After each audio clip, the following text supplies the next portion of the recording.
Do, do, do, do. We are live.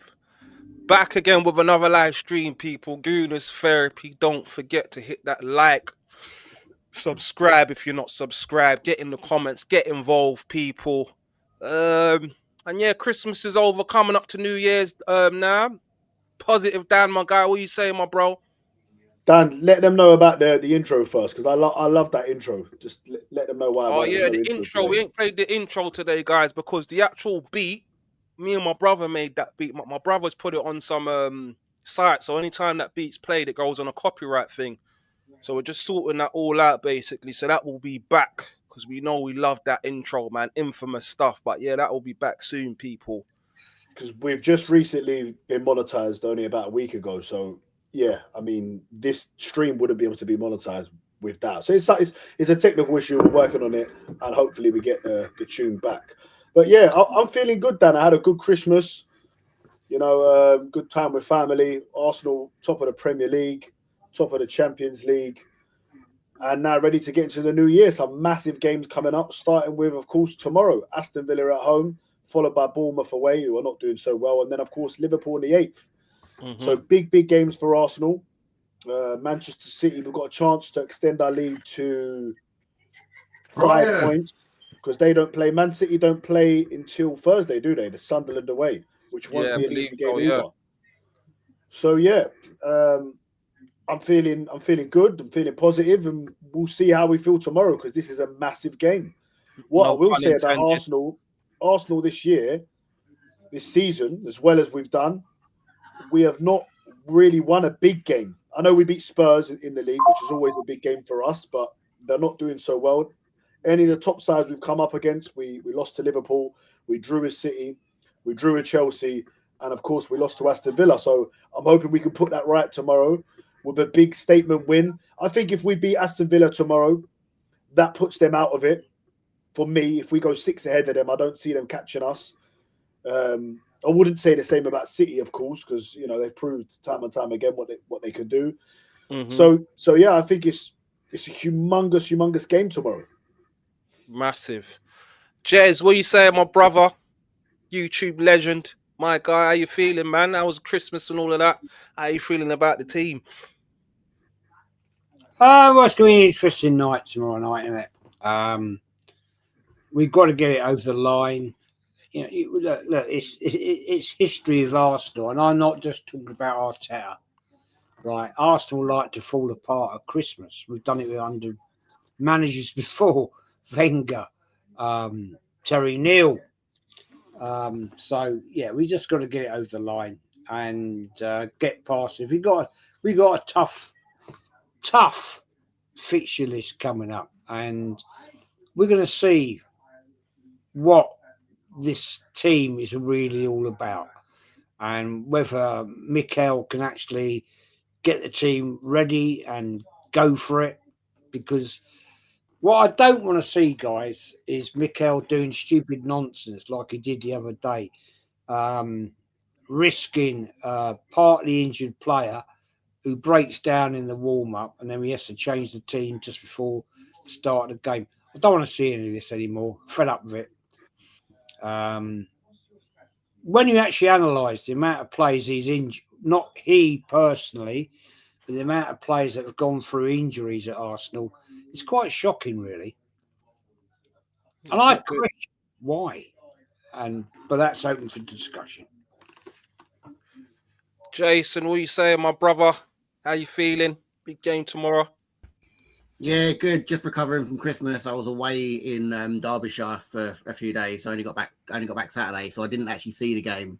So actually, it was super interesting because I suppose I was listening to it online, following the discourse online, seeing the discourse after the game, um, and So I'm looking forward to tomorrow. Tomorrow's a huge game. Obviously, watch the Villa game.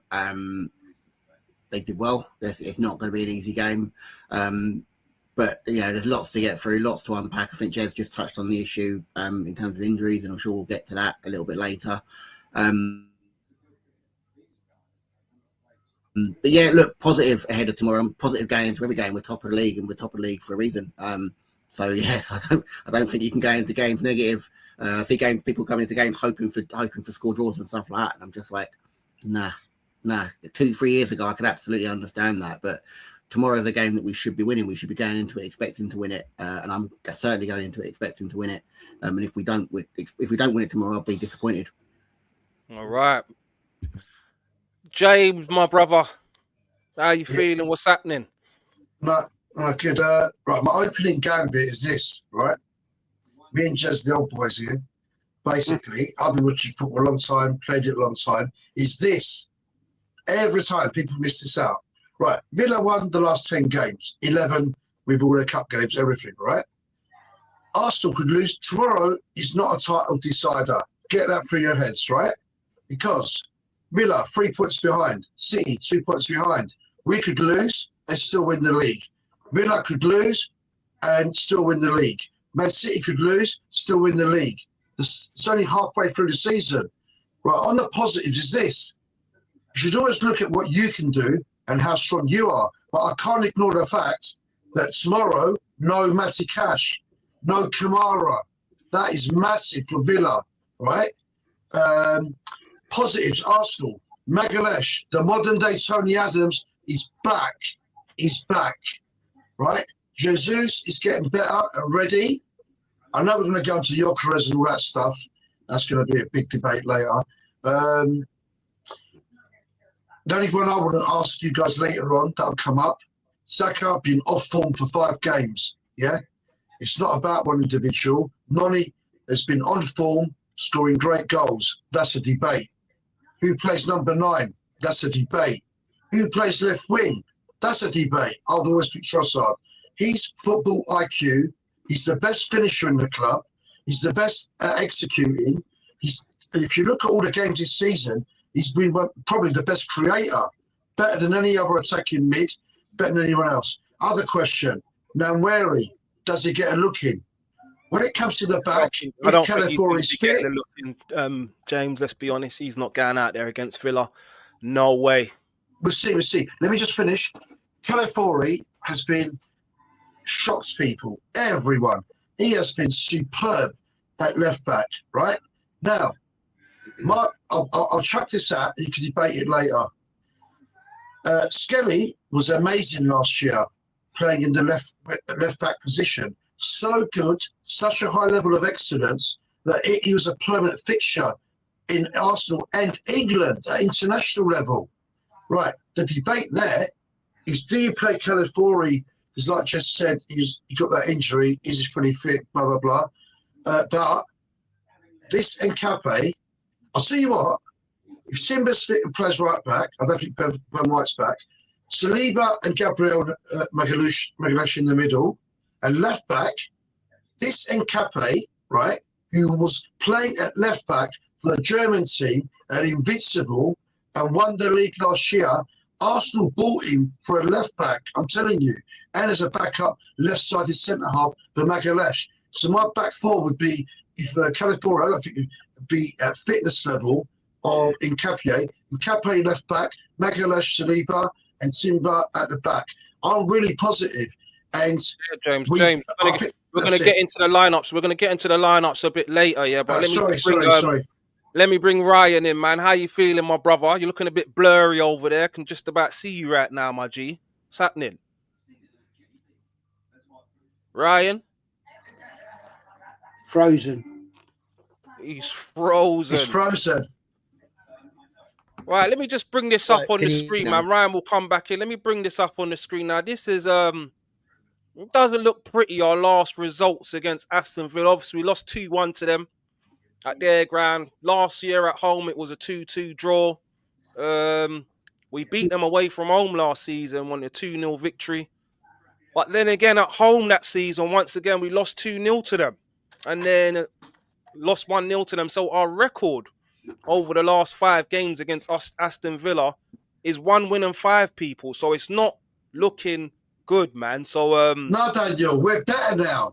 You can't do that's a stat from when we was crap. Now we're better. But we played them this season, James. So what are we doing? Yeah, and we didn't have all that Magalhaes, and they scored in the last minute. You got to put it in context, mate. Thing is, James, go back in history, right? Yeah. Arsenal have got a pretty poor record going back, not just recently, but in history against Aston Villa, right? Yeah, you remember? Go The on. FA Cup, you remember the FA Cup final, 78-79, when we beat Man United 3-2? No, 1979, 3-2, Alan Sunderland. Was that Alan Sunderland? Yeah, I was just going to say. Alan Sunderland, 1979. Chippy Brady out to Graham Ricks, over Sunderland scored.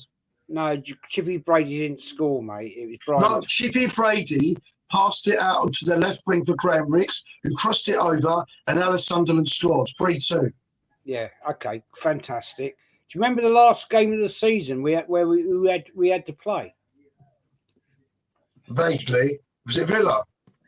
Yeah, what was it? Oh, are you on about when they won the title at Agram? No. Oh, No. Aston Villa won the title at our Granges. yeah, 1981. They won the league due to a result elsewhere. James, let James finish. Get your fucking ears out, mate. I said Sorry. 79. Yeah, do you remember the last game of the season? Vaguely. Yeah, where we lost 5-1 at fucking Villa Park, mate, after we just won the Oh, FA yeah. Cup. Right, yeah, I'm sure you do. Yeah, I'm sure you do. It doesn't stick in your mind that well.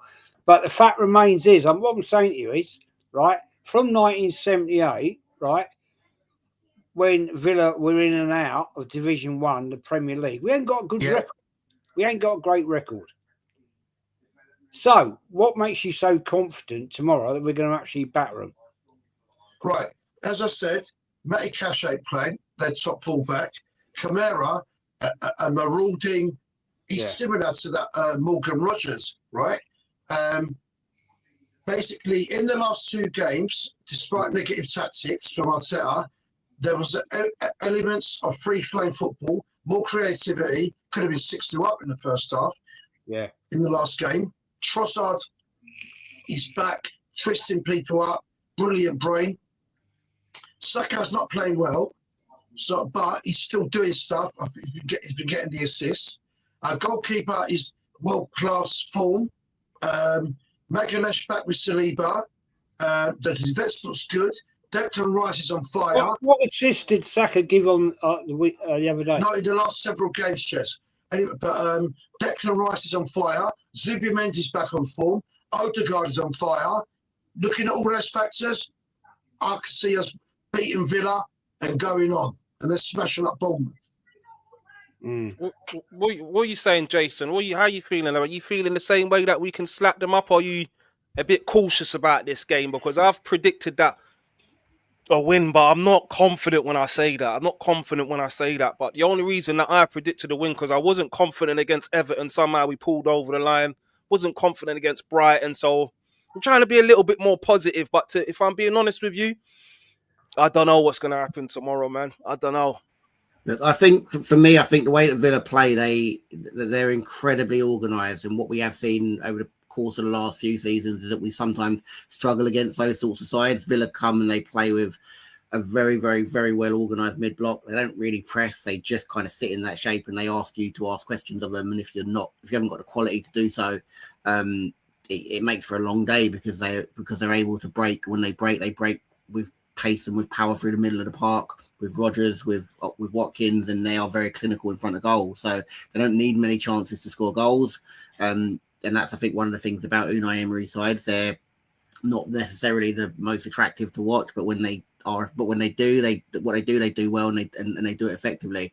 I don't think that the games that we've played against them recently, and I saw the stat that you brought up, and yes, the results necessarily don't, but I think the games and the quality, and it's not like we've gone there and we've been thumped. We haven't got great results there, but we've not necessarily been out of games. I remember the game that we played against them at the Emirates. I think the first few minutes, Havertz had played in midfield that game, and no one could really understand why. But I think when you're playing against a side that play with a mid block, you want deep runners. So I think tomorrow Gyökeres has to play. I think Martinelli has to play. I think we have to have players that are going to look to run and look to get in beyond their back line. If we don't do that and you don't disrupt their back line, you make it very easy for them. They rested Watkins, they rested Onana on Saturday, and we saw the difference that those two players made in the space of 5 minutes coming on the field. And I think that was obviously very deliberate. I think people were talking about, Watkins has been dropped, and I think Emery knew that the Arsenal game was coming up, and he wanted the pace and power of Onana in the middle of the park to kind of combat Declan Rice, who's been on an absolute rampage the last few weeks, and he wanted Ollie Watkins to be a little bit fresher to give our back line, whoever is fitting that back line. And on that, Ollie Watkins, he does seem to give us problems when we play against him, man. He does seem to give us problems. So, look, a lot of our fans, concerning. A lot of our fans are poo-hooing it when he came up as an option last year, and I could never understand why, because you aren't buying Ollie Watkins. You aren't buying Ollie Watkins to come in for 5-6 years and be the future of the club for the next decade. Yeah. Premier League proven. I agree. He's a gooner. He's a gooner. Ollie Watkins is a gooner. Look, Ollie Watkins misses chances, but he also scores chances, and he makes his own chances. Something for me that Gyökeres just isn't doing. Jason, you've just said you want him to start. I want to see Gabriel Jesus start in that game. I'm hoping that we might even see Kai Havertz on the bench. For me, Gabriel Jesus were a better football team. And look, everyone's moaning, despite us being top of the league, that we're not scoring enough, we're not playing as fluid. We will be a more fluid team with Gabriel Jesus in the team compared to what Arteta does, which is a false nine. Gyökeres does not fit this system unless the system changes. Jesus, in his first season, transformed Arsenal. He has to play him. Look, I think what we've got now, James, let me ask you something. Hang on, Ryan, let me just come in quickly. What I think we've got now is we've got options. We've now got certainly 3 or 4 forward profiles who all give us something very, very, very different. Like I said, for me, when you're playing against a team that defend the way that Villa do, you absolutely need people that get in behind that back four. And I don't think Jesus does that. I absolutely understand why you'd want him to start. I think that the Bournemouth game is probably a better suited game for him. But Jason, Gyökeres had 45 minutes. He came on at Villa Park. I was there, and I thought, this is your moment now. This is your moment. Get a big goal in a game. And we scored. Trossard got a goal, and he just for me, just done nothing. So when I'm at that Emirates tomorrow and that team sheet and an hour before the game and we're in the pub and we're all looking at our phones, I want to see Gabriel Jesus starting. Yeah. Give me a stand to the stadium anyway. But go on, Ryan. What did you want to say to James? Just want to say one thing as well with Aston Villa. Just had to do some research. We played them 61 times in the Premier League, and we've beaten them 32 times. They've beaten us 14 times and 15 draws. That's in the Premier League era. Brian, why did you go back to 61 games, Dan? No, I just did the whole Premier League because I was intrigued by what Jez said. Obviously, he goes. Is Ryan frozen again? I don't know what's going on with Ryan, man. I think Ryan's frozen again. Hey, Ryan, pay your internet bill, man. I know, but listen, the geezer's on EastEnders. He's an actor, and he comes on, and every time he comes on, it's all muffly and that. What's going on? But he should have the best, man. No, because he's a movie star and he's a filmmaker, he should have the best camera set in the world. Exactly. He keeps in the Socrates pose. Oh, Dan, did I see someone? No, so just quick thing. Jason, I've got to touch on this because I thought I saw a little comment in there. Someone talking about Aaron proposing a boxing match. Oh, he don't want that smoke, Dan. He don't want that smoke. Daniel, don't entertain rubbish. Daniel, don't talk to little kids, man. Right, Jason, it's very interesting. So when you said that Jesus wouldn't do them runs, who would you like to see up front, Jason? And who do you think would best link up against Villa, Jason? I think that when you're playing against Aston Villa, I think you need a transitional threat. I think you need a transitional threat, but also a threat that stretches their back line. I think that one of the things that we have against Villa that will work in our favour is they defend in a back four. A lot of the sides that we've played recently have played with a back three. And if you're not occupying all 3 centre halves, then you make it a very, very, very difficult game. It's interesting because for me it's a game for Martinelli and a game for Gyökeres. I absolutely take Dan's point that when we played him a couple of weeks ago, it did not work for them. Trossard came on, changed the game, but didn't necessarily have the legs to maybe to maybe do exactly what we want him to do. But again, if you think about how Villa play, they are going to play as a transitional threat. If you think back to the goals that they've scored against us, I'm thinking back to one they scored a couple of seasons ago where they won the ball in the middle of the park. Zinchenko's lost it. Big ball over the top. Ollie Watkins 1v1 versus Gabriel, shows him down the side and puts it in the back of the net. That's what Villa are going to do. That's what Villa are going to do to you. But I think we've just got more quality than them. I think for me, it's that simple. I think we've just got more quality than them. But what Emery is he's very, very, very positive. One second. On what you said, we've got more quality than. Would you say that Watkins is better than Victor Gyökeres in the Premier League? Look, I think you're comparing someone that's gone through university to someone that's just that's what I'm saying. That's in their first year of nursery. But they have only both got 5 goals as well, though. Watkins has not been on good form this season. He come off the bench and got 2 goals. Let's not forget that. Question, sorry, Jason, where you're picking Gyökeres tomorrow, do you mean occupied? Do you mean because he's big and strong and the opposing teams tend to put 2 players on him and he can rough them up? But my point here is that Jesus has consistently been better at holding up the ball and 1-2s than Gyökeres. What makes you think that Gyökeres, he's been getting a lot of criticism the last few games that it's not working?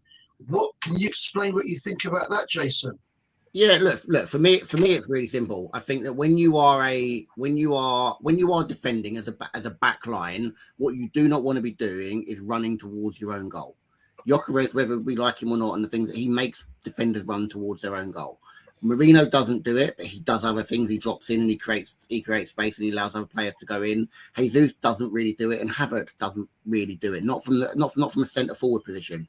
So I think that when you have someone like Gyökeres, who when the ball comes in, and I think we saw it with the Trossard chance very early in the game. Ball's played out to Trossard. First time he's whipped one in behind. Gyökeres has to do better in that position.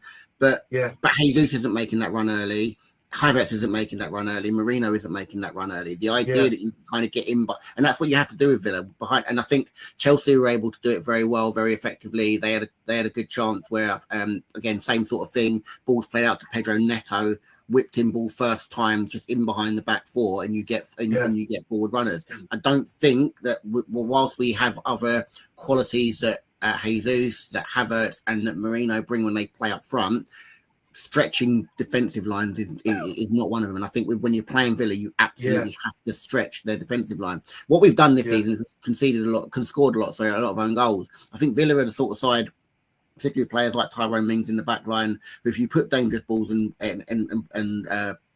crosses into areas, they are absolutely, he doesn't have the best feet. Martinez isn't necessarily the safest coming out for crosses, so I think you can absolutely get at them. But I think you have to play. I think you have to play the occasion and not let the Emery thing get to us. You just have to play them for what they are. Yeah. What's your thoughts on Gyökeres starting or Jesus? What's your thinking behind it, Jez, mate? Well, this is an interesting one, isn't it? Really, Jesus admitted he's not a natural goal scorer. Yeah. He stated that. Yeah. Which is, that's a bit of a worry, really. So who would I pick between Jesus or Gyökeres? Gyökeres really hasn't hit the level yet. And I say yet. We all know it can take certain players to fit into the league. We're now at Christmas time, and I was expecting more. Yeah. I was expecting more. Yeah. But having looked at the feed that player gets, I'm not really surprised, to be honest, because to me, Saka's got very selfish. Yes. Facts. I also think Odegaard doesn't deliver the through balls that he should in the position that he plays. Yeah. Now, this like I'm going to be controversial here. I think this could possibly be down to the fact these Saka and Odegaard are not yet fully fit, and that Yeah. let's just look No, at you're right, Ches. You're right, Ches. let's Yeah, look at Jez, one. Jez, I said the same thing in my fan cam the other day, but go ahead, mate. Let's look at Saka the other day, right? In that game, a season ago, before he had his awful injury, he was stripped out. Yeah. Some of them defenders. Lewis Dunk it was, wasn't it, Jez? 1-on-1 with Lewis Dunk. I couldn't believe it when he didn't beat Lewis Dunk in a foot race. Couldn't believe he caught him up. He Couldn't believe it. We all know. Look, we all saw what happened to Michael Owen, right? When he had he lost his pace because out 26. Because if you're doing an awful injury to your hamstring like that. Look, I'm no expert on this, but I've read up about it. Your hamstring tightens. Yes. When you have major surgery on it, you have not got the stretching ability, so you lose pace. You lose pace. You can't run like you were the season before. So somehow Saka's got to work around that. And my question is this, gentlemen, right? Have we got the coach available to actually get him around that problem? Now, I don't know. That's one we're gonna have to wait and see. If you want to ask me the question about Jesus, no. He's not an out-and-out goal scorer. So for me, I wouldn't start him in that position. Do you know what I would do? Martinelli. Do you know what I would do in that position right now? Martinelli. Yeah. Martinelli up front. Or if you want to be brave, Arteta, Enwary. Yeah. Scores goals, young, talented, fit, wants to prove himself. Put him up front. Put him in there. He takes an early shot and he's got a sharp football brain. Just say. But Jez, I've got a question for you. Now, I said to you the other day on a show, right? When we were looking at the possibilities of the lineup, right, when we played Brighton, I said, why the fuck don't we go 4-4-2? Take the pressure out of Why don't we go 4 in the midfield, right? Yeah. Give some stability. Don't let Brighton run through that midfield. Yeah. No, what do we do? 4-3-3. Same old shit. Now, if I can predict it, you telling me that a real manager, I'm not a manager. I'm not a manager, right? I've watched football for a lot of time, like we all have, yeah? But I can see the frailties. I can say, fuck me, let's change this up now. We did win the game, though, Jez. And if we'd gone for and lost the game or not picked up points, what would everyone have said? But I know what Jez is getting at. Let me just come back to that one. Let me come back to that. Right? Now, we could have gone 4-4-2, right? And we could have strengthened that midfield, not let us get overrun on our defence. We had a weak defence. Let's get it right. You just said we won the game. Yes, we did. We did, didn't we? We won 3 points. Fantastic. I'm happy with it. From an own goal. 2 games on the bounce, we've won from an own fucking goal. Are you happy about that? Are you? When I look at the league table, I don't see a little asterisk. I'm happy about it. Yeah, I'm happy that we're attacking in a way that creates panic and pandemonium. I don't know. I'm not sure. So you're happy we win from own goals? Yeah, I'm not sure why I'm happy that we win. I don't care how. Fuck me. Fuck's sake. Jesus. 2 things. The delivery has caused panic and fear. Yeah, that's what I was going to say. These teams are fearing from our deliveries. They're so good that they're putting it into No, it's not even that. That is not our fault. Right. No, that is not our fault. That is not our fault. Right now, Europe, Well, I think when we're looking at Sorry, own goals, Jason. No. Hold on a minute. Spurs won the Europa League last year, and every Arsenal fan was losing their mind. They won it by an own goal. Does anyone remember that? They had a parade, 250,000 people, and it was one of their best days in their history, even though they finished 17th. Yeah. An own goal is still a goal. Let's have it right. Yeah. If you lose Good, a game, Jason. you only score an own goal. You can say that. If I told you how many goals do we score from open play? Jez, if I said to you now, we're going to win tomorrow, but it's going to be an own goal from Konsa or whoever for Villa, would you not take it, or would you say, nah, I'll let the game play out and risk maybe drawing or winning? I don't look. I've just said to you, right? You don't score goals, own goals, and win a season. You don't, right? Of course you do. I remember Burnley scoring an own goal against when Man City played them a few years back. You tell me what team's won a league? What team has won a league from winning from own goals? Tell me not just scoring own goals, obviously. Up until a couple of weeks ago, own goal was Man City's second top scorer. That's true. Yeah, no one said a thing. And I wouldn't mind if own goals were a defender on the halfway line turning it around and dinking it over the goalkeeper. I could tell absolutely me one team that has won a league from winning by own goals. Tell me one team. No one remembers them because it doesn't matter. It doesn't matter. I guarantee you, every single team. Jez, hold on. Every single team that's won the Premier League, I can guarantee you, they've had an own goal at some point. They didn't win by them, though, did they? Wait. Yeah, but we're not going to win by only own goals, are we? Go back to my question. How many goals have we scored from open play this season? 90%. We're the second top goal scorers in the league. No, we haven't, James. We're the second top goal scorers. Can I just make one point? Jez, can I just say one point? It's not our problem, it's the opposition's problem. That's it's the way people. It's the way it's been portrayed, right? Guys, you're fans. Sorry, Jez. You know your facts. How many goals have we scored from open play this season? I don't know the exact stat, but it's the majority. What is it? 40 no, it's goals? not. Listen, I'll No, answer it. it's not. No, Jez, let me answer it. 14 goals is it? I'm not sure why it matters. I'm not sure why it matters. You people. No, Daniel, let me answer it, Jez. Jez. Facts. Let me answer you, Jez. I do. Listen to me. How many listen to me. Can I speak? Right, listen to me. These are the facts, right? Go on, Declan Rice. Give me the facts. Declan Rice is noted by world football at this current time as a bit like Beckham was when he was at his peak at Man United, where the ball is so good, half the goal is already scored.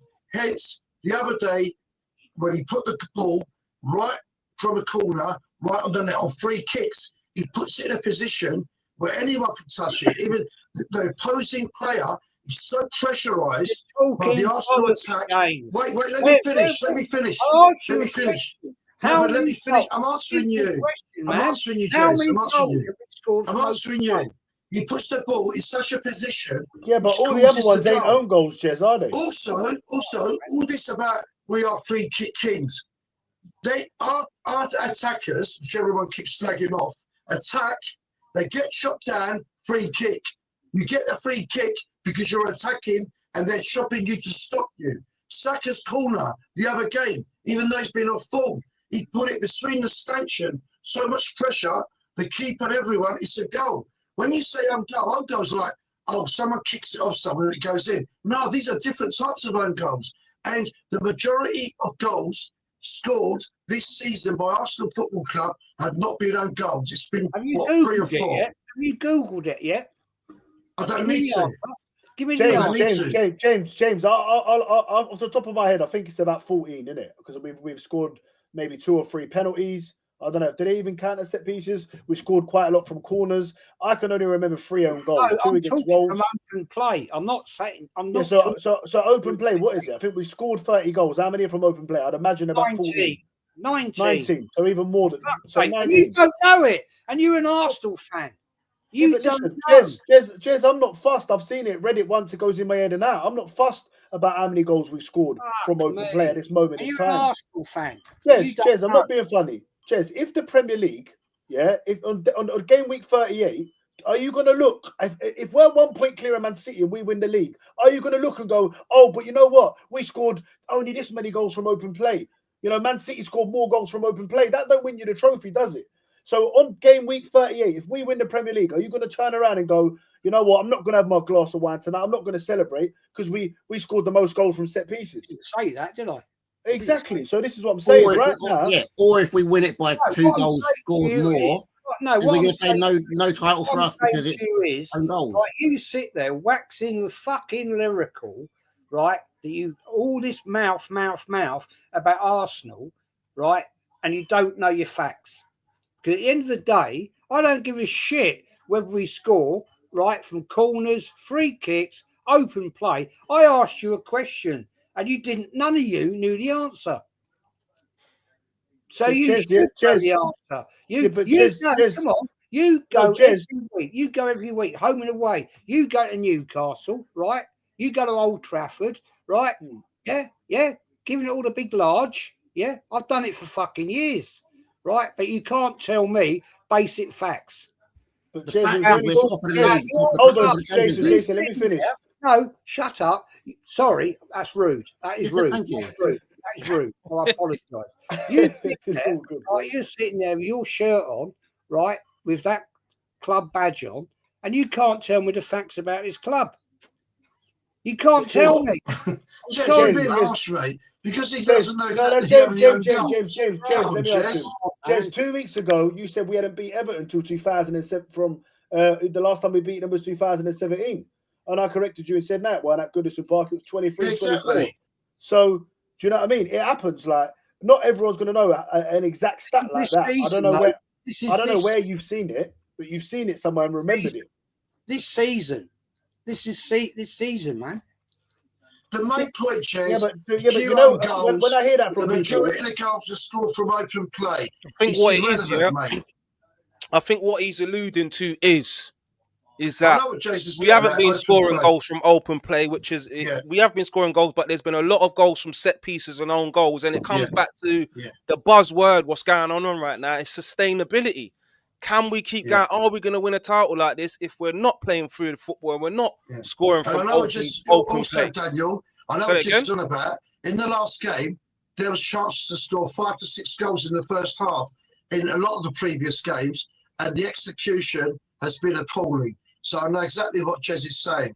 Yeah, exactly. So when we're talking about the execution, Jez, we already know this. We've got Victor Gyökeres. We don't know what he's going to turn out to be. Can't rely on him to eat his dinner. Then we've got Jesus. We know he's not a killer. Havertz is apparently back in the squad. He might be in this team lineup for the Aston Villa game. He's not a killer. So this is going to be a problem going forward. That's the way I'm feeling. We need to start getting clinical. My issue is that when we are creating chances, but we can't eat our dinner. There's no killers. And even Saka's off form. Saka scored, I think, 3 goals this year in No, but 2025, and I not, couldn't believe he's that been stat, to hitting be balls fair. over the net. He's not. He used to be guaranteed with his shots. Look, Now they're all over Jez, the place. I've got a question for the panel here, right? And I'm going to go to Jez first, and I want your honest answer, right? Because I've asked you many times on this panel, right? If Arsenal can win the league, and you've said you're 50-50. That's what you've kind of stuck to the whole way through. If we don't win tomorrow, have you given up on the title? If we don't beat Aston Villa tomorrow, No, you've not. no. All right. What if we were to lose? Sorry, say again, mate. Sorry. What if we lost to Aston Villa tomorrow? Would you say it's done? Or would you? No. Would you still? No. They said no. Because I always believe in my club. Yeah. Good. Great to hear that. Brilliant stuff. What's No. your prediction for tomorrow, Jez? What do you think? How do you see the game going? Oh, mate, I swear down. It's a tricky one. I'm not going to sit here, Dan, and be ultra positive right now because I think Emery has a mark on Arteta. To be honest with you, mate, it's either going to be, I would say it's going to be a 2-2, or it's going to be a dirty 2-1 to Villa. Oof. I know, Cheers, mate.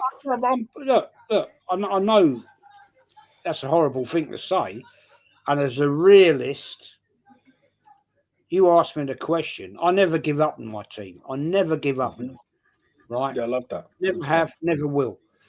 But I'm being realist here. The way it, Jez, have you taken into account they got no Matty Cash tomorrow? We got Magalesh back. What about when you take that into account? Do you still think it'd be 2-1, 2-2 to them? well, we don't know he's going to be back, do we? Yeah. Yeah, he came on. He came on against Brighton for the last 20 Yeah, we minutes. don't know he's going to be fit, though, do we? Oh, I think he'll definitely start tomorrow. 100%. I'm pretty sure of that. Yes, last question. Do you think home advantage he came on will help against Arsenal? Brighton? Oh, come on. He came on against Brighton. Do we know he's actually fully fit? Yeah, I think he looked fit. He looked fit to me. I think he'll definitely start tomorrow. I don't Last see a point. way. Is it where- another Jez, case of quick him being question, rushed back? Jez. Arteta rushing players back again. That's the question you've got to start Yeah, Yeah, but asking listen. yourself. Yeah. No matter when he come back, people will be saying he's getting rushed back. Do you know what I Yeah. mean? I hear that. Yeah. So, and Quick if he goes question and to scores the Jez. winner tomorrow, Do we you keep a clean think? sheet. Yeah. Jez, Everything quick in hand question. is easy. Yeah. Do you think home advantage will help Arsenal like it helped Villa at Villa Park? The only thing I want to say right now, positive, Dan, I've dragged you over 200 people, right? So, Yeah, go. someone just said Lee Gunner raid, was it? I was just going to ask you. That's through my channel, mate. That's through Thank you very much. We very Hey, much big up, appreciate Jez. that. Big up, Jez. Jez. Hey, for Jez. me, back to your question. Let me go on to Dan's question about us winning the league now. A couple of weeks ago, mate, Dan. right now they're piling in. All right, so show some respect. All right. Of course, we're very grateful, mate. Thank you very much. Jez, Love answer each my and every question. time, man. Let's go back to Dan's question, James, mate, about if we Sorry. lose tomorrow to Villa, is the title over? I don't think it's over, no, if we lose tomorrow. But I spoke to Dan a couple of weeks ago and call me negative. I don't think we're winning this league, unfortunately, man. And there's many reasons behind that.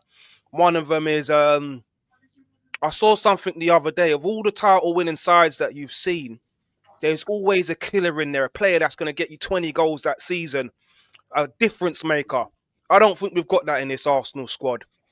Another reason, obviously, Man City. Yeah, I've expected them to drop some points over the last few games. It's not happening. Yeah, and they're just looking like a machine. And then the third reason is that man Mikel Arteta, unfortunately, man. I don't think we're gonna do it, unfortunately. I hope and pray that we do. I'm trying to remain positive. Well, negative, Dan. Even if we win tomorrow. Can you admit this? Out of these three clubs, can they all potentially win the league? Arsenal, City, Villa. Yeah, potentially, yeah. And the only reason I say you can't Villa is because we've seen can't Leicester say win that the league. Arsenal won't win the league. Potentially they can. Potentially they can, but I don't think they will, and I don't think Villa will win it. I'm tipping Man City, unfortunately. I don't want to do that. I hope I'm proven wrong. I'm proven wrong. Let Jason speak. Go on, Jace, fella. If we lose tomorrow, how you feeling? Look, like I said right at the start, it's a game that I would expect us to win. It's a game that I think we should win. I would, if I had to put a prediction, I'd put either a 1-0 or a 2-0 win on us. And that's my genuine thought going into the game. I think actually again Havertz being in the squad is interesting. Is that true? Is that true then? Yeah, one sec. Let me get it up on the screen. Yeah, Jace, one sec. I can't wait. Jace. Let me just put it up on the screen. I come prepared today. You know what I mean? Yeah, it says there. Kai Havertz has been named in Arsenal squad for tomorrow's Premier League meeting with Aston Villa, according to Hand of Arsenal. Don't know how legitimate this story is. The final decision on his inclusion in the official matchday lineup set to be made on the day of the game. Hey, 60 million down there, drain. Kai Havertz. I can see it, you know. Kai Havertz, 90th minute winner. Yeah, Daniel, where's that article come from? Daniel, Hand of Arsenal. Hand of Arsenal. He's actually been in our chat. He is very, very, very knowledgeable. Jason, what's his sources? Jason. I couldn't tell you who his sources are, but he is very legit. He had a lot of stuff over the summer transfer window. And he often is also the one, Yeah. and that might just simply be that he's in the overarching squad. Obviously, Yeah. every squad is your full squad Yeah. plus your bench. Yeah. Plus, Hey, what's plus that about? What was that comment about, Dan? Can't Jesus know, Christ. There's I two think she's Dans talking in there, about innit? you, Dan. Nah, she's talking about you, my guy. Come on, bro. I didn't hear it. I didn't see it. What did I miss? To answer your question, Daniel, I said it with my opening gambit when the stream started, and I said to all of you, now, at this present time, any one of these three teams can win the league. Manchester City, Aston Villa, and Arsenal. And the Yeah, but you reason know why- what I'll say to that, James? If we beat Aston Villa tomorrow, they are out of it. No, you're wrong. Yes. You're wrong. Listen, these teams that win leagues, I'll give you an example. When Liverpool and Man City were going head to head, right? There were seasons where Man City won the league, but when they played Liverpool, they lost. There was a season when Liverpool won the league, when they played against Man City, they lost. Right? Now, if we lose, they're only going to be level. You can't make a big statement like no. If they lose, Daniel, they will only be 6 points. Daniel, exactly. if they lose, they'll only be 6 points. Aston Villa will not catch Arsenal. No, I'll tell you why you're wrong, Daniel. I'll tell you why you're wrong. Arsenal will win this Premier League. No, I'll tell you why you're wrong, Daniel. No, Daniel, when they lost, right? No, Daniel, when they lost, when Arsenal when Arsenal with Arsene Wenger and Alex Ferguson, there was a season where we were 12 points behind and we won the league. Newcastle were 12 points in front. In 1998, I know what you're talking Newcastle, about. Aston Villa are different. Aston Villa have never won the Premier League. No, but you can't. They ain't gonna win the Premier League. No, I don't care what anyone I'll says. tell you why you're wrong. No, Aston Villa are a good team, and they've won 10 games in a row, 11 overall. They got a good manager. If they're due to lose a game sooner or later, and if they lose away to the team that's top of the league, right, they can still go on a run. You can't make a sweeping statement like that. Let's just be really clear when people talk about Villa's unbeaten run that does include their Europa games against teams like there's Young Boys. 10 league wins though, Jason. And they're playing good football. You can't say that if we beat them, they've done well in the league, but they're going to get to a period. Hold on, James. It's not 10 league wins. It's not. It's 7 or 8. Oh, whatever then. But even if they lose, they're only going to be 6 points behind. 3 years ago, we were 8 points in front of City, 5 games to go. We lost. There's been big margins where teams have come back. Yeah, Aston Villa are not but our where point they is are Aston fluke. You're writing them off as some Mickey Mouse team. No, so let me be clear about why I'm saying that about Villa, and I think Jonathan in the chat has just said something similar about Villa will fall off. I think that one of the things with Villa is that actually the Europa League is very winnable for them. So I think they're going to get to a period where, particularly at the end of January, early February, where they're going to have to make a decision. Are they prioritising Thursdays or are they prioritising Sundays? And I genuinely think that they will still finish in the Champions League spots, but I actually think for them, the Europa League is actually a very, very, very winnable tournament. And I don't think that they have the squad or the quality or the depth to be able to do that. And what Emery has shown is that actually on those Thursday nights, that's where he shines. Yeah. You say they ain't got the depth, Jason, but on the game against Chelsea, I had Onana on the bench. Who else did they bring on? They brought on Onana. They brought on Onana. They brought on Sancho. They brought on Watkins. But the reason they've had to bring those players on is because where they went and how they started wasn't doing the job against a relatively poor and inconsistent Chelsea side. Do you think their attack is more fluid than Arsenal's right now? Because I think it is, if I'm being honest. Rodgers, Watkins, McGinn clicking in there, Tillemans moving silky in the centre of the park. Yeah, they're a problem. You know what? Ollie Watkins, I wanted him instead of Gyökeres. With the great respect to the goals that Ollie Watkins was scoring every week for Aston Villa last year, when he played for England, he'd done the same thing. The guy's classmate, and he's a gooner. Tillemans and McGinn do not touch our midfield, even ahead of someone like a Moreno. So Yeah. But do you know what, Jason? I think that Morgan You Rodgers, wouldn't put McGinn in front of Marino in midfield. I would. No. Yeah, Dad, I would. Come on. You wouldn't do that. Sorry, I would as well. Jason, in midfield, Jason, Marino has not done it all year. It's like a slow tank. No, I'm not having it, boys. I'm not having it. I'd Don't you rather rate McGinn. McGinn? No. You No. take All right, I'll Marino tell you what, over though. McGinn in I'll tell you what, midfield, though. Jace. Yes, I would. I'd take I'll tell you Norgard. what. I'd take Norgard over McGinn. McGinn is not getting I'll anywhere tell you near what, our though. midfield. See if Yeah. you'll agree. Boys, Morgan yeah. Rogers would walk into our midfield. Yes or no? Definitely. You take On Rogers, current yeah. form, You take Rogers. definitely, mate. Why is Aston Villa playing him on the wing? What an idiot. One No, quick do you question lot- to the he's panel. playing brilliant from the One wing, quick mate. question about the future of English football. Who would you pick to play central attacking mid for England? Morgan Rogers or Bellingham? Well, as it stands, I'll be putting Morgan Rogers on the left-hand side for England. That's where I'll be putting him. He's a central player. That's not where Emery's deploying him at the moment. I'll put him on the left.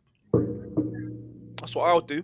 Jason, who would He's you probably, pick for he's, England? probably, he's probably the Bellingham? most effective. He's probably the most effective left winger at the minute that we've got in the league. Yeah, but when it comes to England, would you pick Bellingham or Rogers?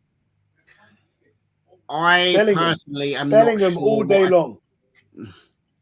Bellingham all as day a- long. as a What are we 10, doing here? as a 10, I'm probably going with Bellingham.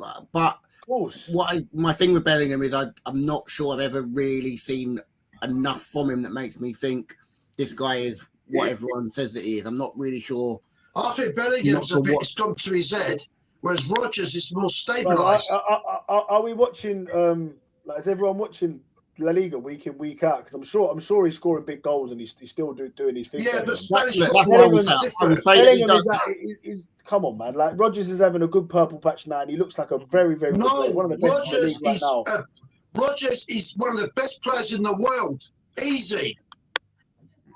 No, I don't know about that, man. got to do When a he bit more gets to that become one of the ball, best players in the world. there's only two players I've seen in the last 2 seasons who can get the ball from defence and drive through the whole team into the other box. Declan Rice and Morgan Rogers. Look at the facts.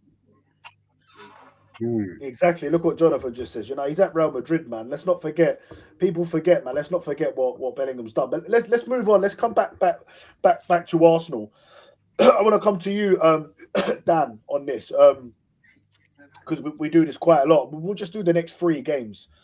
How do you feel about the next 3 games? Because the last so Everton we drew last year with. Remind me of our last game. Brighton. And Brighton we drew with, right? And the next game we play is Aston Villa, who we also drew with at home. This exact fixtures. And after that we play Bournemouth, who we lost to. And after that we play Liverpool at home, who we drew to. So these are all games that we drop points in. And so far we've won at Everton, and now we've gone and beat Brighton at home. So that's an extra 4 points than last season. Now we go into Aston Villa. So let's do the next 3 games. Aston Villa at home, Bournemouth away. Bournemouth, who they've lost. They started well, but they've lost 3 of their key players. One went to PSG, one went to Liverpool, one went to Real Madrid. They don't look the same team. They're 9 points above safety right now. I think it's a good time to play Bournemouth. And then after that, of course, Liverpool are just coming into a bit of form at the Emirates under the lights. I think it's January the 8th. I think it's on a Thursday night. So it's going to be a great atmosphere. I'm happy tomorrow is under the lights, and it's going to be a great atmosphere again because it's a big game. The Emirates seems to come alive on big games. What's your thoughts? And we'll go to everyone after this. We'll just keep it brief, and everyone just how many points are we going to get, Dan, out of the next 3 games in your opinion? I think we will get 7 points. I think there's a draw in there somewhere. The big games tomorrow for me, Aston Villa, out of the 3 games, based on form, players that we're coming up against, we've already lost to Villa this season as well, so they'll be right up for it. I think that's the hardest game, but for some reason, I think we're going to do them. When I watched Chelsea against Aston Villa, they just didn't eat their dinner in that first half. They had them on 100%. the ropes. They had them on the ropes in the first half. So I feel like if we can be clinical, because there will be chances, if we can be clinical tomorrow and get 2 in the back of the net first half, then I think we could do Villa. But don't get me wrong, we could draw against them or even lose. But I think, we'll win that game. I think the draw is going to come against Liverpool, if I'm being honest with you. And then Bournemouth away, lost their last season. I think we'll win there as well. But anything can happen. And being how we've been playing of recent, not good enough. not fluid, like Jez alluded to. Own goals have got us over the line. There's been a lot of luck. Lady Luck's been on our side, not looking fluid. So yeah, it could go the other way, but yeah, I'm predicting 7 points, Dan. So yeah, that's quite positive coming from me, if I'm being honest. But yeah, I'm going for 7 points. I think you always need a little bit of luck sometimes as well when you win the league over 38 games, but that's another conversation. Jason, what you telling me, bro? The next three games, how do you feel it's gonna go? How many points are you predicting for us? Look, exactly the same. I would say no less than 7, but I'm looking at all 9. I'm looking at all 9 going. If we want to be champions and we want to really, really put a marker down, we need to be looking at taking all 9. Then I don't think any of those sides coming up. Villa game, I think, as Dan just said, is probably the toughest one. They're saying that they reckon that the Bournemouth, that the Semenyo Man City deal will possibly be done in the next 48 hours, which will mean that he possibly won't even be in the Bournemouth. He won't even be a Bournemouth player when we come around to playing them. So I'm not looking at those games going. I think you made the point earlier, Dan, and just in terms of where we are comparatively when we match up the last few games that we've got, the next few games that we've got. Actually, when you match up some of the some of the games that we've played already, we're positive compared to where we were last season. I haven't got the table in front of me, but our points tally against where it was against the comparative games last season, we're doing well. We're taking points in games that we didn't take points in last season. And I would expect that to be the case against Bournemouth. I would expect it to be the case hopefully against Liverpool. And I'm certainly looking at this Aston Villa game going, for me it's a winnable game. I think we've been able to control those games. We've been sloppy in moments. Eze switches off at the back post, fullback comes in round the back and puts it in the back of the net, and then you're asking the team to go and get back in the game. They get back in the game, and then we throw it away at the end. And I think there was a thing the other day about Saliba saying to Gabriel, like, we're just not mean enough. Well, you guys have got to go and show something. And I think actually the really short turnaround for the Villa game is probably a positive for us, because hopefully that defeat still really haunts them, because they have to feel it. I want them to feel it. I want them to go out there tomorrow. I want the crowd to get behind the boys. I want the boys to go out, and I want them to just go and put their mark on this game and actually show Villa and show the rest of the league that there's levels. They might be third. They might be on this amazing win streak, but we are who we are. Exactly. You've got to come and take this league from us, and we're not giving it up easy. Listen, we've won every single game at the Emirates this season, bar one draw to City. So, that's every single game has been a win. I don't care what you've alluded to, what you keep bringing goals, up, corners, beating Bayern Munich 3-1, Champions League, League Cup, whatever game it is, we've won every single game bar one. So but what you've been saying, Dan, is that our away games. No, Dan, because we ain't played no big teams. The only big team that's come to the Emirates, we've drawn with them. That's it. Well, we beat Bayern Munich, didn't we? I'm talking about in the Premier League, Dan. Yeah, all right. We beat Bayern Munich. We've not played no one at the Emirates. We've not, exactly. But so far, we've beat every single team bar one team. Bayern Munich have come. Tottenham's a North London derby. Let's not talk about Tottenham. We put 4 past them. So, how many home games have we played this season? Jez, if you know, because you know everything. Dan, if you know, how many home games have we played? Because we've won every single one of them. Dan, are you going to let me come in? Let me know when I can come in. Yeah, I will. Aston Villa are gonna take their medicine tomorrow, and we're gonna beat them and put them back in their place, put them back in their little box. And Unai Emery is gonna have to calm down a bit, because Mikel Arteta is gonna get us the victory, right? No, you're getting overconfident. You've done this before. Listen. Slow down. Let me read this out to you as well, right? What I've got here, yeah. The average current league position of our remaining away fixtures. Now, a few weeks ago on this channel, Dan, you said to me, "Oh, but you're not thinking about the home games, right? Our home record is phenomenal at the Emirates. Has been for the last few years, right? The average league position of our remaining away hasn't been phenomenal, Dan. Stop talking nonsense. We've had a lot of draws there. It's not been phenomenal. How many draws have we ain't been beaten? A lot of draws, Dan. How many draws? A lot. How many was it? You already broke it down. We drew with Everton. We drew with Everton last season. Everton was away. Oh, Everton was at home. Everton was at home. Know your facts, Dan, as Jez has alluded to. Know your facts. Everton we drew with last season. Dan, yeah? At home, our record Brighton is phenomenal. we drew with last season at home.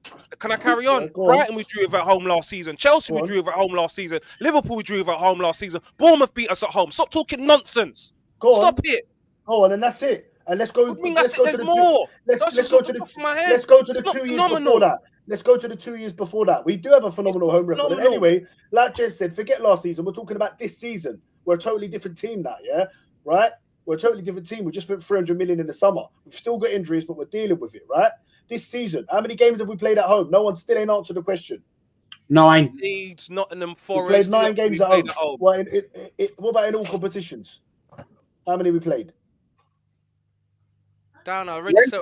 Dan, what you keep saying is, Anyway, look, listen, you sent me a look, message. Our away games. Look who we're watch playing this. in the away No, games. look. Just listen. Let me land. Right. I'm just putting this out there. You think of it what you will. Right. The average current league position of our remaining away games, and they're the games that are going to cost us. Right. I think Arsenal and Man City. Home ones are not. Arsenal and Man City. No, they won't. Arsenal and Man City. I think Arsenal and Man No. City win most of the home games. I don't see it. I see only the away games. Every away game is going to be a problem, right? And every home game we're just going to win. Is that what you're saying? Yeah, I think we win 95% of our home games remaining for this season. I generally believe that. Dan, you could do that all you want, but in 23, 24, we won 17 out of our last 19 games. What happened last season, Dan? Right? All right, last season, but we all know about last season, don't we, Dan? We had 27 injuries, mate. You know what I mean? It was like... Anyway, look, Bournemouth, 15th. Nottingham Forest, 17th. Leeds, 16th. Brentford, 12th. Tottenham, 13th. Brighton, 9th. Wolves, 20th. All right, City, 2nd. West Ham, 18th. And then Palace, 8th. So, I'm telling you now, if you look at the fixtures, right? Man City's fixtures compared to us, we have played tough games. We have played Newcastle away. We have played Chelsea away. We have played Aston Villa away. We have played Liverpool away. You know, Man City still have to play Chelsea twice. They still got to go to Anfield. You know, they've got to come. Do you know what I mean? They've got what have they got next? They've got Sunderland, who we've also played away, who are performing very well this season. They played them on Thursday night. It won't be an easy game. Dan, I'll send this to you. I've just managed to find something that I'll send to you, which basically shows that comparatively to the equivalent. Can't you share it? Can't you share it? I'm not sure how. It's on my phone, and I'm not on my phone. I'll send it to one of you on WhatsApp. We're essentially 10 points better off in the same games that we played last season. So the games last season where we dropped points, we are 10 points better off comparatively in terms of those home and away fixtures. And you take games like the Brighton game, which we drew last season but won this season. We are 10 points better off comparatively in terms of the home and away games that we've played against the relative sides this season than we were last season. So everyone says that they can't see progress. What the fuck does that prove? Well, none of it counts, does it, Jez? Because we scored a few goals from set pieces. Prove nothing. Nothing. The lessons that everyone says that have not been lost have clearly been learned. It's irrelevant, right? Because at the end of the day, last season was last season. We're talking about current, right? And currently we are 10 points better off. Because Jez, you've got to stop doing that. No, you've thrown all the bollocks in, right? Because at the end of the day, it's fact, it's not bollocks.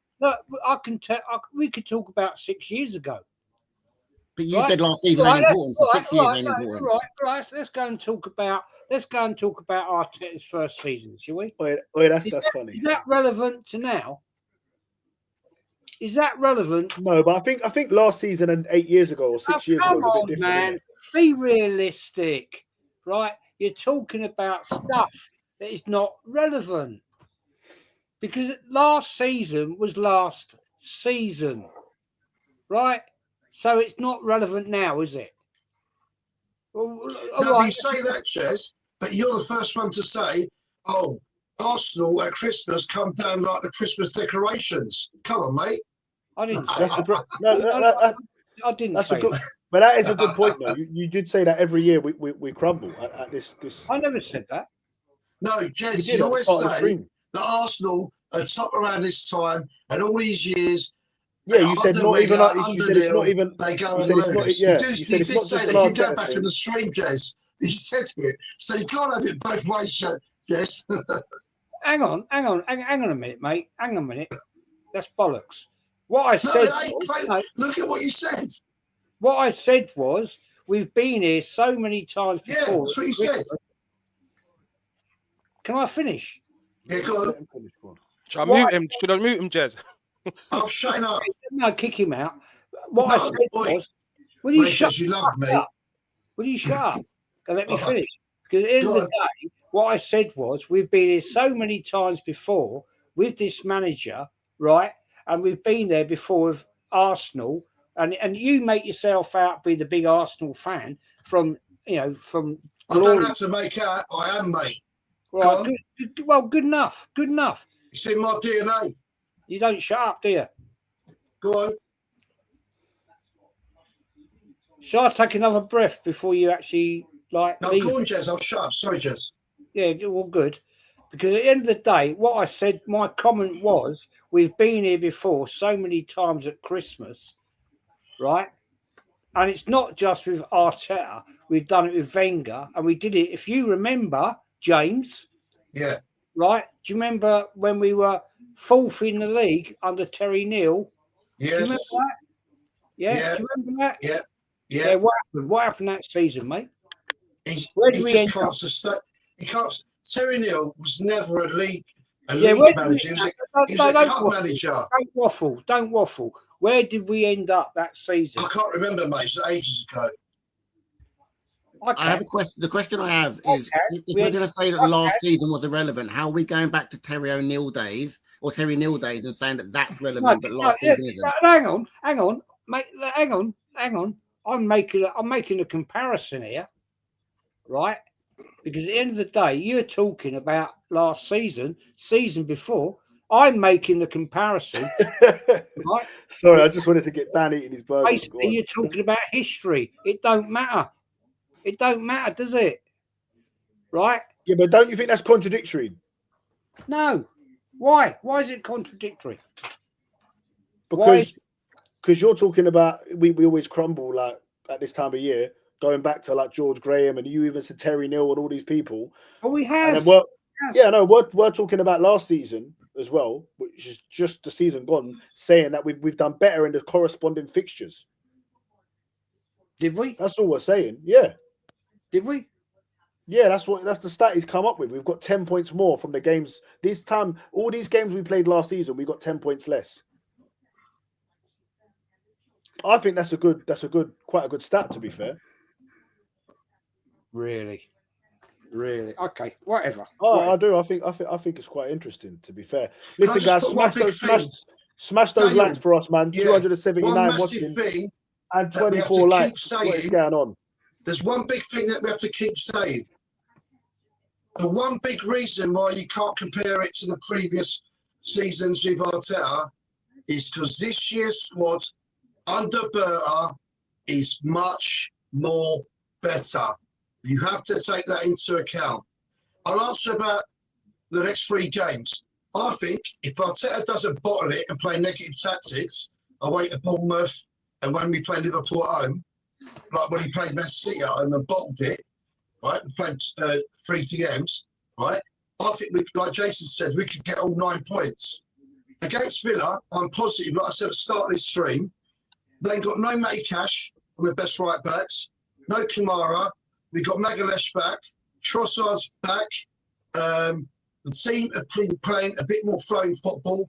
Jez and everyone is right. The execution's been crap the last 2 games, but you've got to look at the positives and negatives.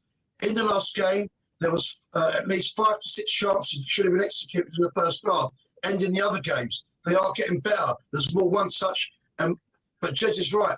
Odegaard and all these people, they need to have more through balls, right? You saw a glimpse of some of the Odegaard on through balls. They did well. The other thing is, like everyone's been saying across the spectrum of Arsenal fan bases and whatever, is when we get a lead, don't be gung-ho like Wenger was in the last 12 years, and then you just end up either losing or drawing, like the 4-4 with Newcastle and all that stuff, and against in the Champions League.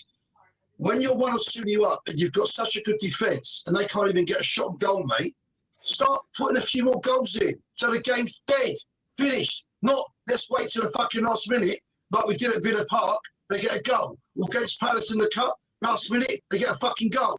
No, start putting it away. What do they practice when all these millions of pounds they get? What do they train? Practice your shooting, man. You get all that money and you turn up. I've seen people at Hackney Marshalls that can shoot better than that, right? Start shooting properly. So be a prima donna. Eze, sorry, mate, I said this. He swans about like an ozil, yeah? You have got a clinical finish, but in this team, you have to give blood. If you want to win the league, you have to fight and give blood. If you're just going to swan about, yeah, on the bench rate, right? You should put Namweri on instead. Namweri gives it all, right? So I think against Villa, we can win, and I think we will win. No one's got a crystal ball. Against Bournemouth, I think we can go there and win, right? Saliba's been a leader in the last few games, and Liverpool, mate, their defence is still shit, yeah? Van Dijk's legs are 35 years old. They're not as good as they used to be. He's the king of the elbow, king of the dirty fouls. Tonight, he's just a bozo. Run at him, smash him up. Their fullbacks are rubbish. Arsenal, when they come to our yard, we bottled it at Anfield. We fucking bottled it, right? He went there and played defensive. When they come to Arsenal, we need to go for their throat and smash them off the park. Yeah, I just want to come back to your point, Dan. It's a great point and a valid point, Dan. Yes, we've played all the hard teams, a lot of hard teams away from home. We ain't got to do that in the second half of the season. But on the flip side, like I said, these are teams that have got to come across to the Emirates. And based on history, as we point out, they haven't been great against these teams. And there's been a lot of draws. So I'm just saying it's not going to be... When? You're talking about one season, last season. Even when we used to finish 8th down, we beat all those teams. Chelsea, Man United. Not Liverpool. Not Liverpool. Last Liverpool, we beat Liverpool 3-1. We beat Liverpool 3-1, 23-24 3 seasons ago. Last 2 seasons, we've drawn with them at the Emirates. Last 2 seasons, we've drawn with them at the Emirates. Last 2 seasons, we've drawn with Chelsea at the Emirates. Yes, wrong. we have. That's wrong. All right, Dan. That's wrong. That's wrong. I'm telling you now it's wrong. Dan, I remember it. We drew Liverpool 2-2 last year. The year before that, we beat them 3-1, mate. And I tell you exactly what happened. They would have went 8 points. They would have went 8 points clear of us, and we cut it down to 5. No, all right, we cut it down last to 2. Season means nothing. You want to go back a couple seasons ago. Last season means nothing.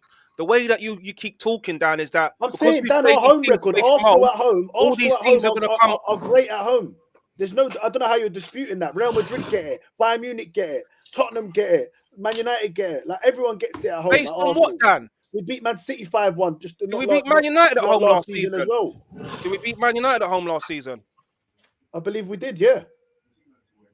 You sure? We did beat Man United. Yeah, I think it was 1-0. I can't remember. Yeah, we beat them 2-0, 2 set pieces. We beat them 2-0. We did. We lost them in the FA Cup, but we drew with them. But we drew with them away and beat them away this season. That's what I'm saying. The games last season we drew, stop talking like them into wins. No, I won't stop talking like that. I won't stop talking like that because listen.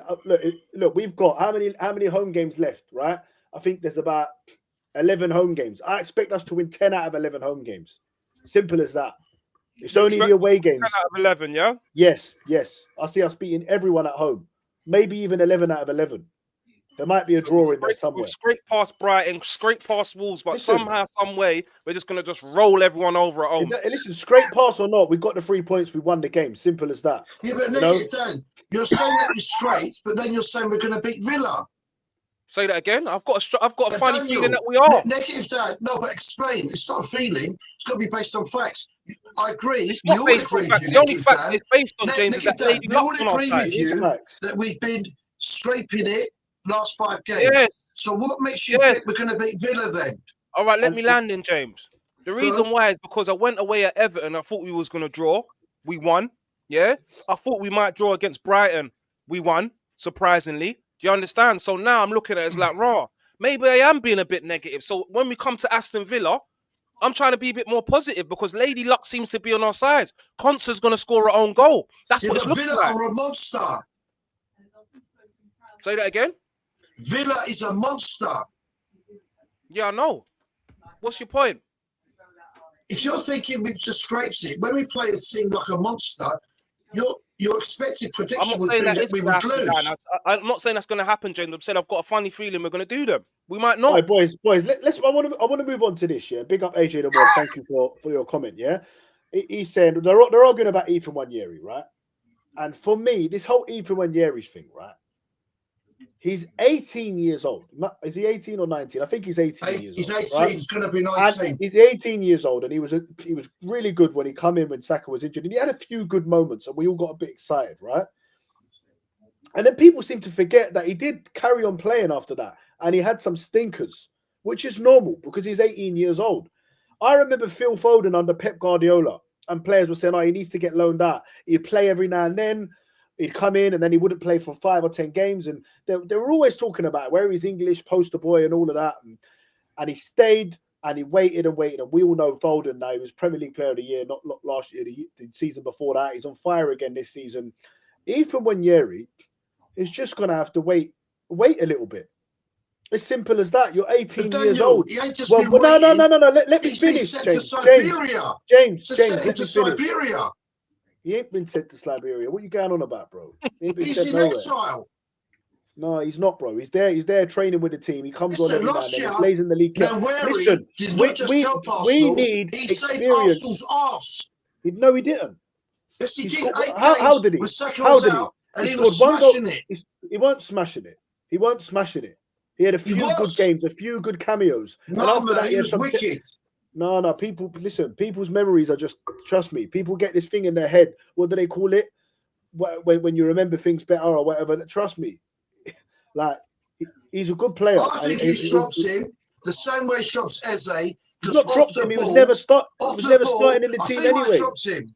We're trying to win a Premier League. We ain't got time to be playing 18-year-olds. Just like Eze off the ball, they don't do enough. That's why they've been dropped. So based on that, Dan, do you feel like Ethan has been managed correctly by Arteta? Do you feel like he's been managed correctly? Yes, because of where we are right now, how well we're doing. You don't feel like he could have got a few more minutes? Listen, maybe he could have got a few minutes here and there, possibly. But I just don't see the whole thing about like free him, like he was some superstar playing out of this world. Like he had a few good games, a few good cameo appearances, He's and so he had a good. few Man games. United to try and nick him off us. And he just signed a 5-year deal, mate. Yeah, and he had a few. Dan, it wasn't good. Would you rather play currently Emery than Gyökeres? Yeah, I would. No, just probably not. Not as a striker. No. I'm asking Dan. I'm asking Dan. Not as a striker. No, I wouldn't. But you've made out that Gyökeres isn't playing the ability he should be playing. So why wouldn't you play a player? Because I don't think he's a striker, James. Who? I don't think Nwaneri is a striker. Well, excuse me, when he played in the 9 and he scored goals, When did he play in the 9 and score goals? Last season, he played in the 9 and scored goals. I don't think he did. What game was that? He did.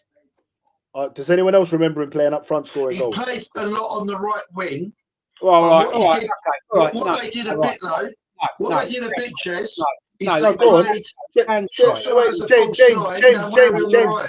James, we're having a conversation here, me and Jez. Let's finish, please, mate.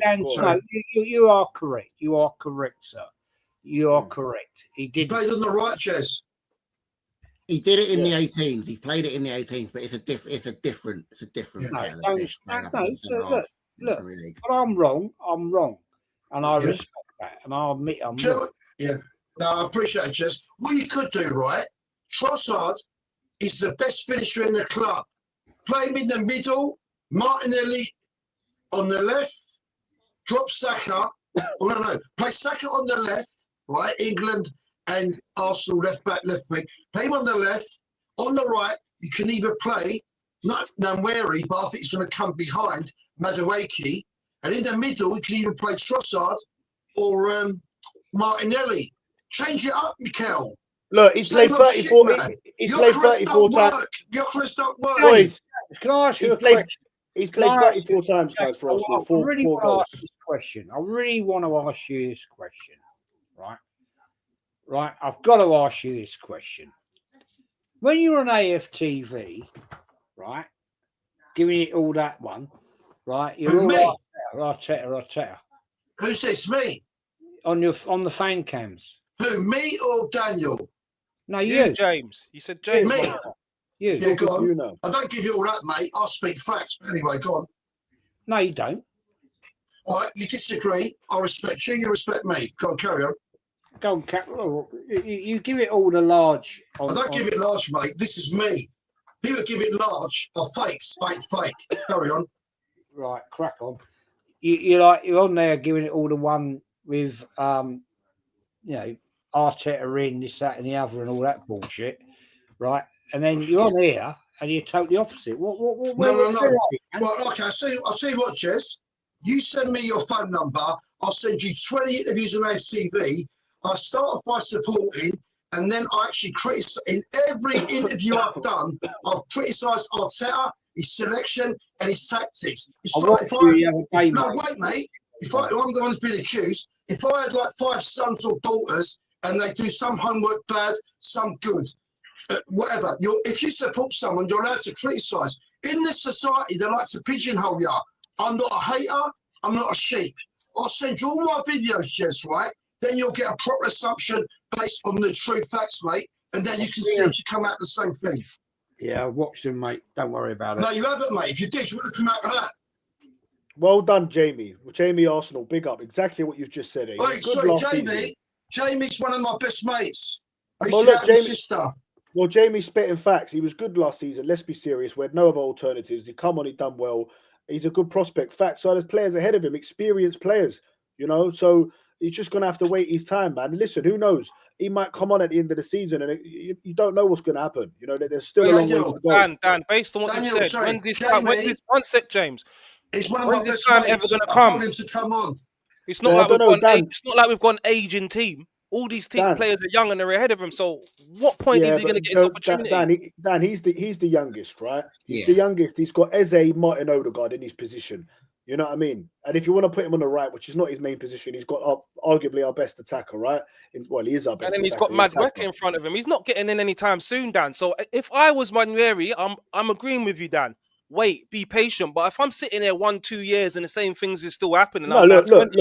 See you later. I need to think about my career. No, but then there's the loan option as well, isn't there? You know what I mean? Wilshere went on loan to Bolton and was brilliant, and it did great for him. Some players don't. Foden didn't go on loan. He waited and came in, in and out of the team sort of thing. So, yeah, man. Manners and respect. First of all, big up Jez, for linking the channels for this stream as well. Got 250 and well done, Jez. Dan Potts raid as well. So well done, big up Jez. Dan Potts each and every time. Dan Potts. Big up everyone in the chat. Make sure you're liking, subscribing, all of that if you're not subscribed to our channel. Yeah. I just want to touch on the Waneri thing because I'm kind of with Dan on it, and I think the player I probably liken it to the most is I'm looking at the Harvey Elliott situation, and he was a player who went away to the Euros, was probably the player of the tournament for England, absolute worldie. Didn't probably get as many minutes as he maybe would have wanted for that Liverpool side, but they were going for the league, so they couldn't really take a chance on him playing centrally in those sorts of positions. He's gone to Aston Villa. Emery just doesn't fancy him. His whole, and you talk about a player who, from the time he was 16, and I watched him play against us in the Carabao Cup or the Carling Cup or whatever the name of the cup was at the time. And I think players and fans can also kind of get a little bit ahead of themselves where they think that they've almost got to have a career fully mapped out with 100 league appearances and 5 England caps before they're 21 or they've not made it. Like, he is a quality player with the right environment, with the right attitude. I think he's got the right manager.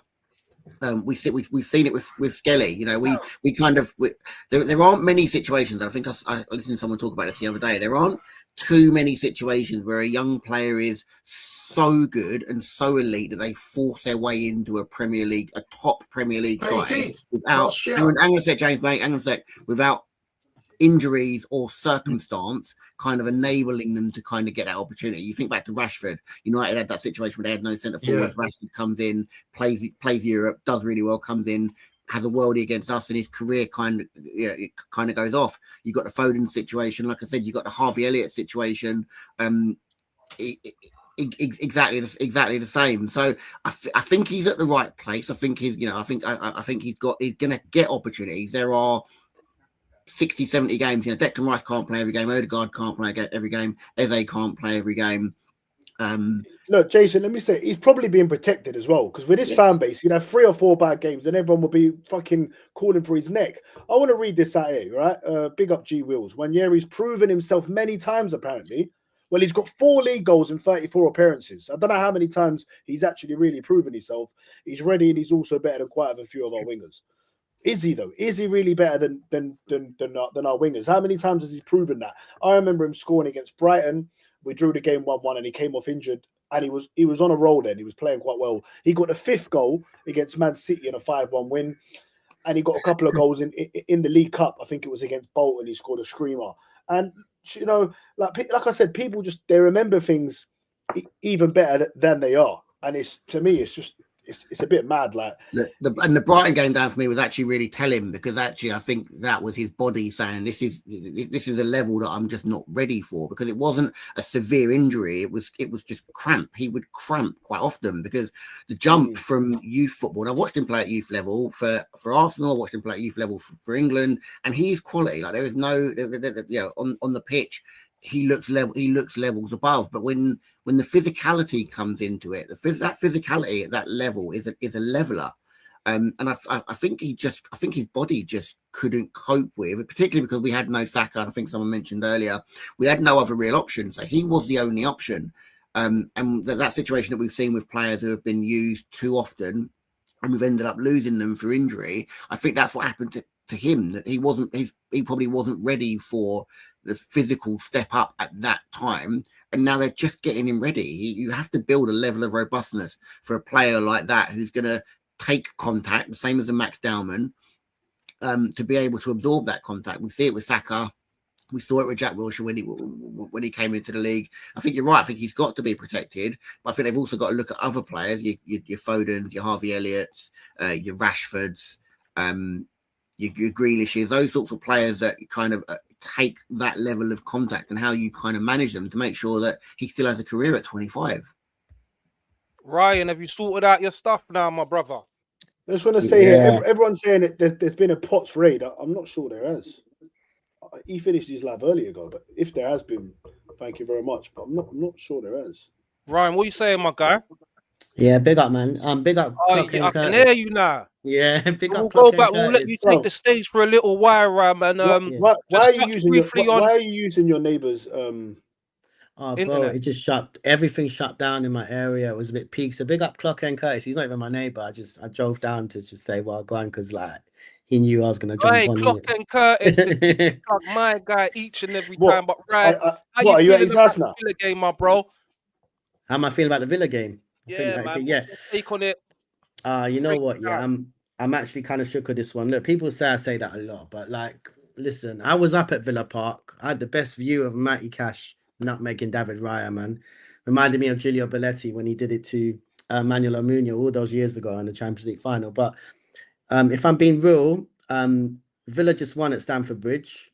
Villa are not looking like they want to lose at the moment. And the way we're playing, everyone wants to mock it because I keep saying it's not sustainable, rare tear. I hear it. But bro, like the way we're playing, man, this Villa are not a joke, you know.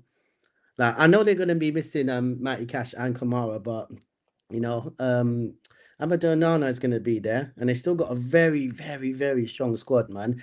I think they're not going to be coming to the Emirates for a draw. I think they're going to try and get the win, man. And if we're going to play the way we played in the last couple of games, look, since the Sunderland game, I'd say at least, innit? Because we did the madness against Bayern Munich, man. But after that, it's been downhill, man. And we scraped through. You know, I think we've been quite lucky to be getting the kind of results we've been getting. And look, champions are meant to be doing that. So big up ourselves for actually, you know, scraping it through. But there's been some near misses, man.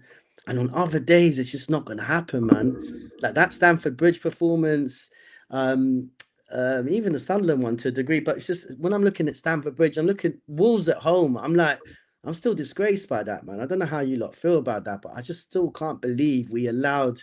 Like, look, they came in a low block team. Bloody hell, shut up, man. Get over it, bro. What are you talking about, Ryan, man? It was ages ago, bro. What's wrong with you, bro? What's that?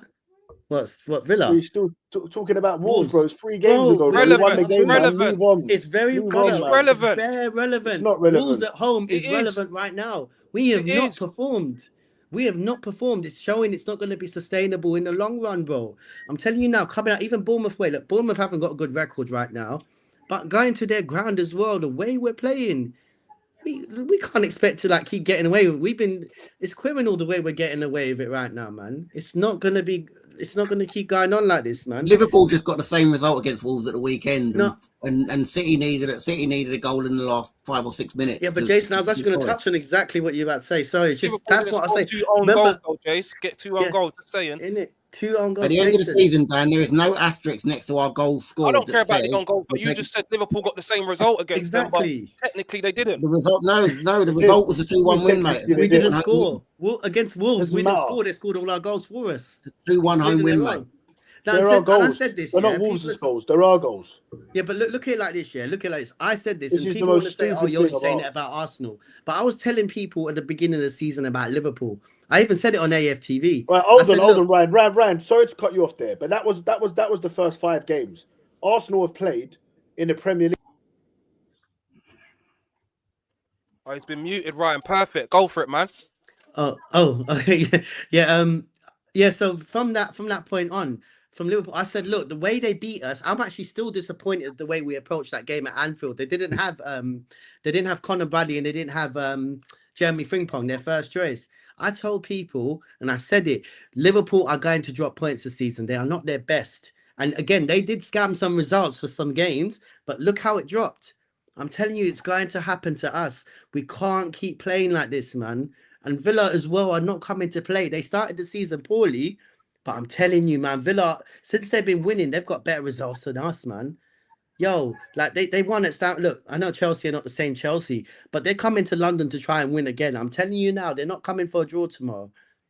You know? And I am one of them people that says Emery's a better manager than Arteta because he wasn't backed at Arsenal. He wasn't backed. I'm telling you, this guy's got resentment. He's in it first, and I don't blame him. And you know what else he's got, Ryan?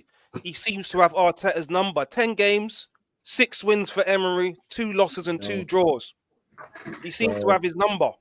You cannot say he wasn't backed when he was given the amount of money that he was given, and he absolutely drew the Stephen Lichtsteiner at right back, who didn't even get into Juventus' squad anymore. That slow Italian league. Yeah. Those are the sorts of players that those sorts of managers. People talk about like Marinos and Contes and them sorts of players. People like those, they want an even Perisic.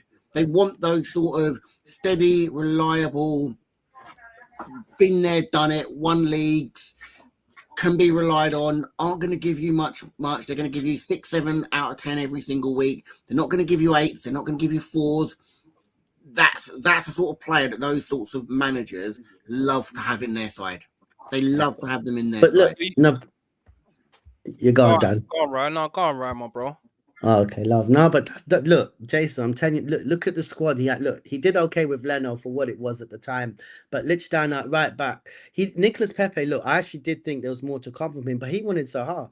I'm just trying to say, like, look, Arteta has been very much dictating everything until Berta came in this season. Berta has made these signings, and I hate to say it, but the reason Gyökeres is not really thriving, yes, he's got to take some elements of responsibility for his movement, but when he has made movements, this team doesn't pass to him. Yeah, and also this is not Arteta's style of play. Arteta didn't want Eze. This is because of Havertz getting injured. Yeah, Berta made this signing. Gyökeres is the killer striker we've been waiting for. Arteta didn't want him, and he's not adapting his style of play. Arteta hasn't got a plan B. People are saying, "Oh, Arteta's gonna learn." How many times? How long does it take for him to change things? Well, we were talking earlier on, and you missed it because you weren't here, about our comparative fixtures between this season and last season. And Jez thinks that last season is absolutely irrelevant, but we are 10 points better off in the comparable fixtures that we played last season. So you take games like we drew to United away last season. We beat them at their place this season. We drew to Brighton at home. Scammed that win too, by the way. So I was gonna say we scammed that win at Old Trafford as well. Doesn't matter. We won. So what about the results where we done better last season and what got worse this season? What about that? When you add them all up, we are still 10 points better off this season. Oh, I know. We could look at the balance of all things, but look, in the end, City, they played a game ahead, but they were 8 points. We were 8 points clear. We could say 5 because of their game in hand. But we also lost the league by 5 points, 22-23. The season before, not last season, that was terrible, but we lost it by 2 points. Everyone wants to talk about the Villa game at home, where we should have been 3-0 up at least. But the thing is, like, when you look at the way we've been playing at the minute, this is not gonna. It's not going to sustain against even the teams we won last season. The problem is, I didn't you've hear been talking everything. about sustainability, or shall I call you Ed Miliband, for the past 2 to 3 months. At first, it was bad performances aren't going to be sustainable. Then it was own goals aren't going to be sustainable. Then it was set pieces aren't going to be like Jason. like Own goals goals are not going to be sustainable. How they probably won't be, but there'll be something else. We can't keep getting own goals. It's not going to happen. What I'm saying, Ryan, is at first it was poor performances. So poor performances aren't sustainable. We're going to get found out. We can't do this, we can't do that. Then it was set pieces. We can't keep relying on set pieces. Then it was own goal. We can't keep relying on own goals. But you're proving my point. The set pieces. What's happened to the set pieces? Gabby gets injured. We can't score set pieces. We're winning games. Yeah, but it's not going to be happening in the long run, Jason. That's what I'm trying to say. Something else will take over and we will still win the games. Exactly. If we don't win tomorrow, it's going to be proof. Ryan, I'm not being proof of what exactly? Hold on, because you said about Liverpool. That was the first 5 games of the season. Yeah. Arsenal have played, I think, in our last 20. Stop doing 21 again. Go 7 games, Dan. Do that. Why? No. Because I'm saying we're looking at a whole big bite size rather than small bite sizes. Because small bite sizes, you can say anything. Because every game's different. Can't. So you go through the whole chunk. Recent form. What do you mean we're going on recent form? I think that counts. Games. If you go back 21 games, I'm saying go back 7-8 games. Why don't you do that? So why are we only doing 7 or 8 games? Why are you going back 21? Because you want to just stick to the positives and not get the real story of what's been happening over the last 8 games.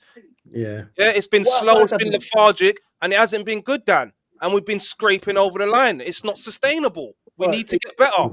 Key word you we need to get better. That's it. Do you agree with that we need to get better? 100%. Of course, we need to get better. There we go then. Listen, no one said we don't need to get better. We definitely need to get better. 100%. Both things can be true at the same time. But the fact is, we will get better. We can only get better. And we're still picking up the 3 points. We can still get worse. Which is the most important thing. Do you know that Arsenal have won more FA Cups than any other club in England? Right? Yeah. We agree, do we? Yeah, that's a fact, yeah. Arsenal have been to more semi-finals than any other club in English history. Right? Mm-hmm. Did you know this manager has got the worst record at Arsenal Football Club in 52 fucking years? We haven't got past the fourth round. We haven't got past the 4th round in 52 years with this manager. I thought records didn't matter though, because when I bring up his records, the good records he's got. Of course, it didn't matter. Oh, hold on, because he's got the most wins ever for Arsenal in the season, the most goals scored ever in his season as well. And what's that got to do with the FA Cup? Well, I'm just saying. The FA Cup, he's won the FA Cup.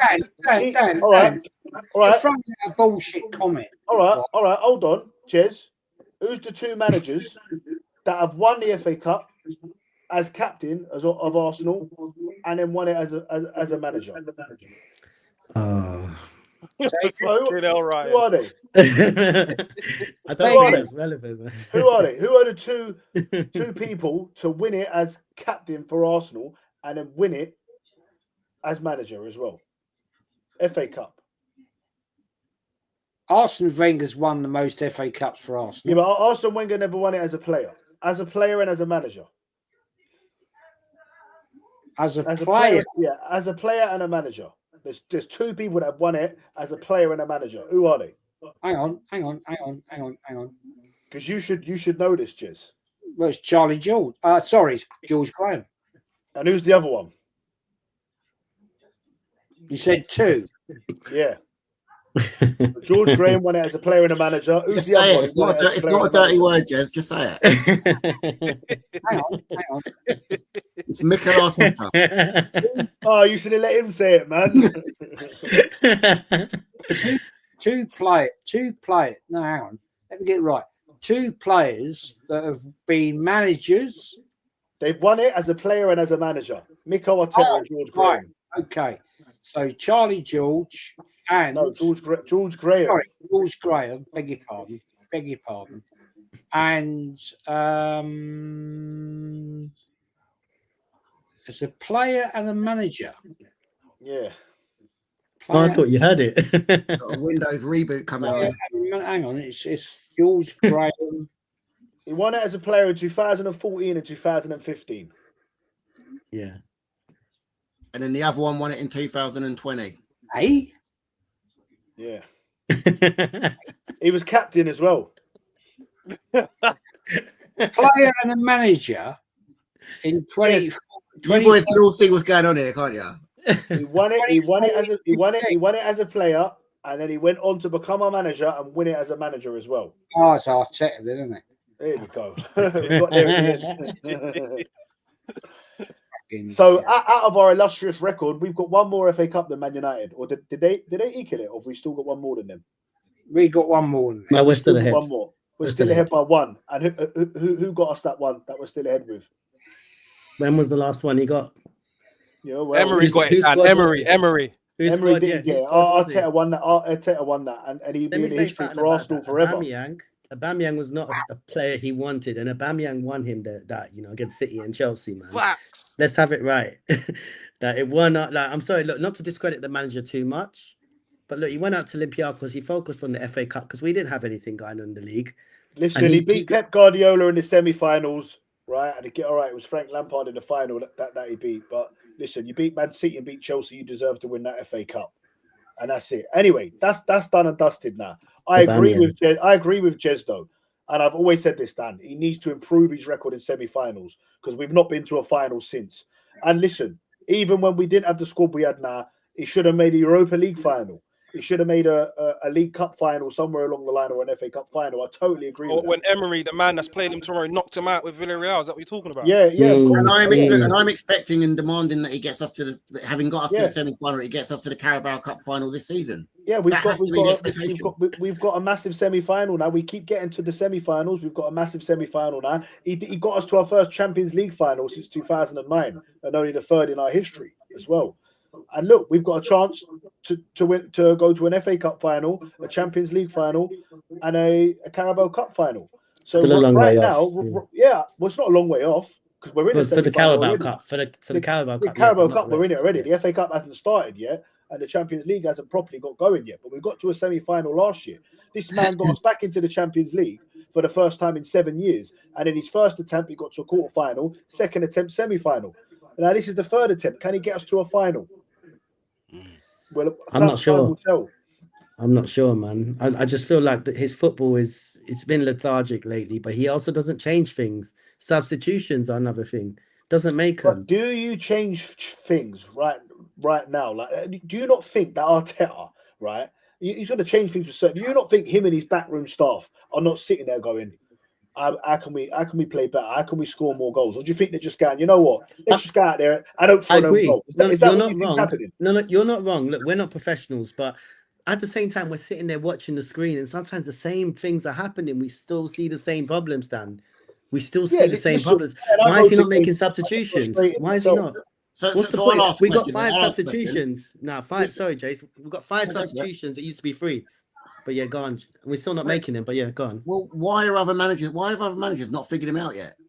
Why is he sitting top of the league in the Premier League and in the Champions League in a semi-final of a Carabao Cup, and other managers haven't figured out what our fans the best performing manager in Europe, and that is a fact. I won't take that away. I wouldn't say he's an elite manager. We can't take away what he's done. He's a decent... Let's face it, it's just PTSD. That's all it is with every person who's negative. It's all PTSD. You can't look past the fact we get it over the line. Let's fuck this off, right? Let's just put this to bed. Go on. Right. Best performing manager in Europe, right? Fantastic. What's he won?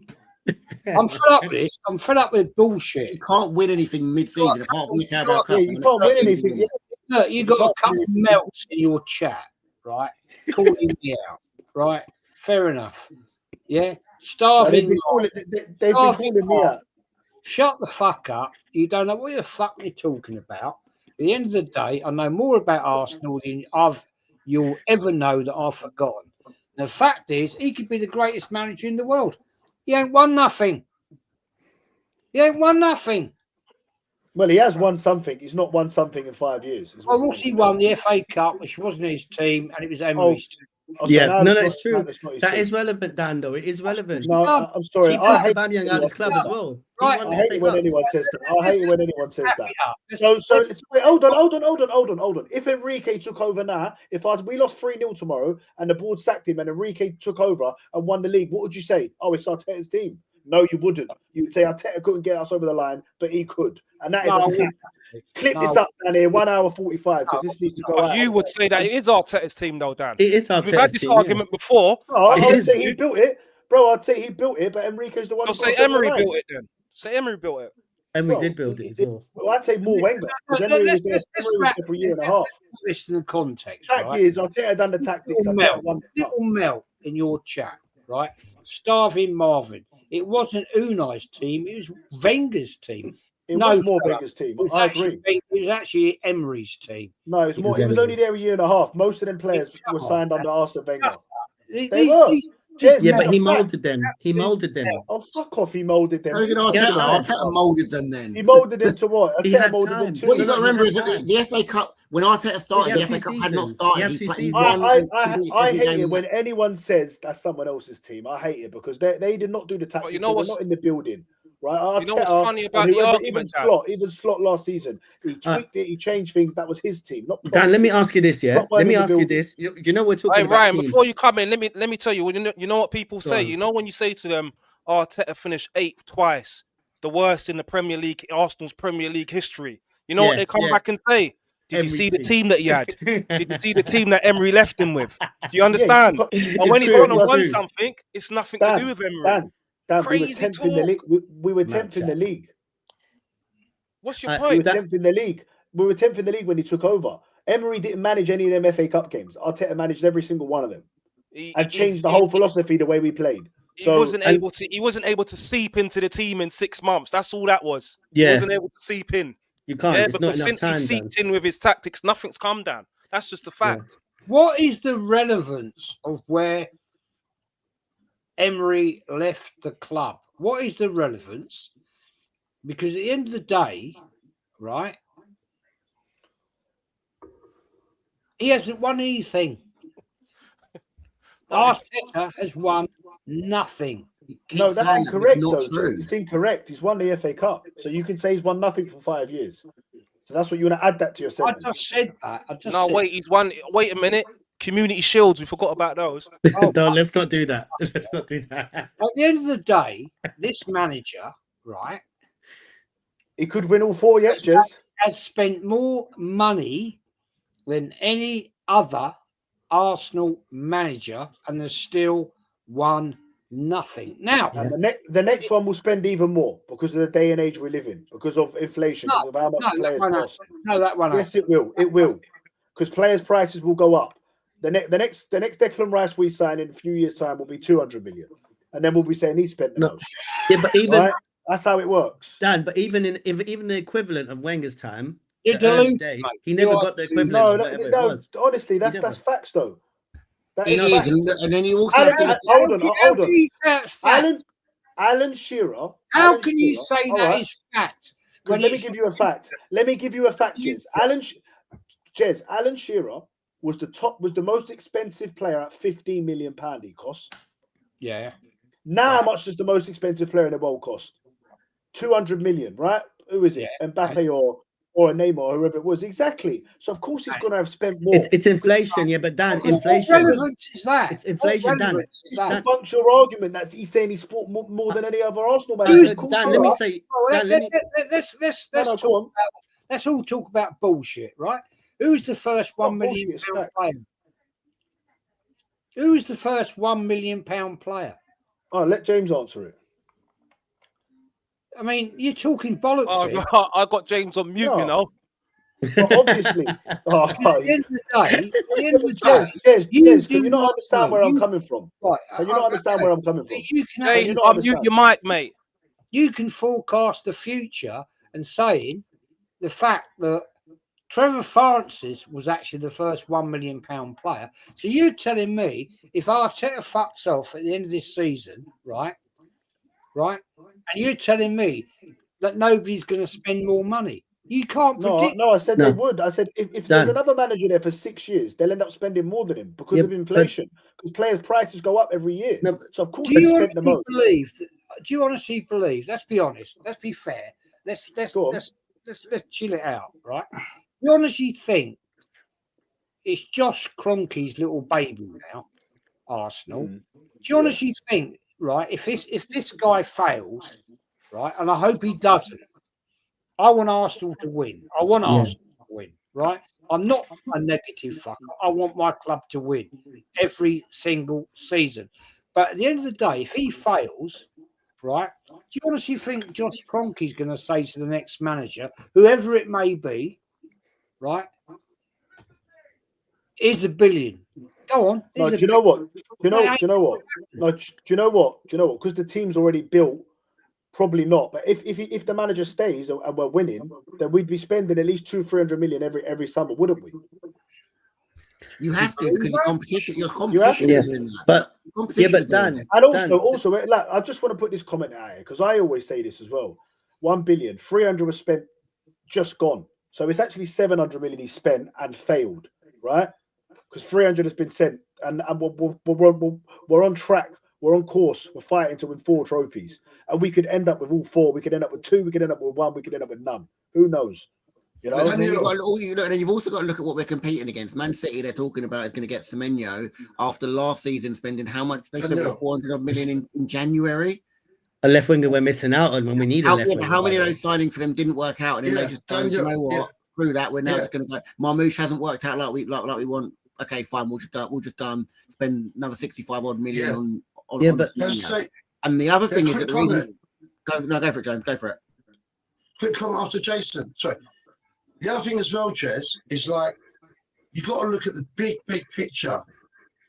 When Man United were dominating and Arsenal in the 90s, in order for Chelsea and Man City to break that domination in the millennium and the 90s, and the way that the price value of players went astronomical, in order for Chelsea with Abramovich to break that monopoly, they had to spend.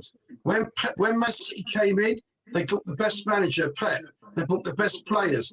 Chelsea came in, they got the best players, Makelele, Drogba, Essien, and then they went and got Marino, right, to break that monopoly, right, of Man United's domination, who had the most money and were one of the biggest clubs in the world, biggest club in England, right? So when Arsenal came in, the first 4 or 5 seasons, Arteta, he never had any money.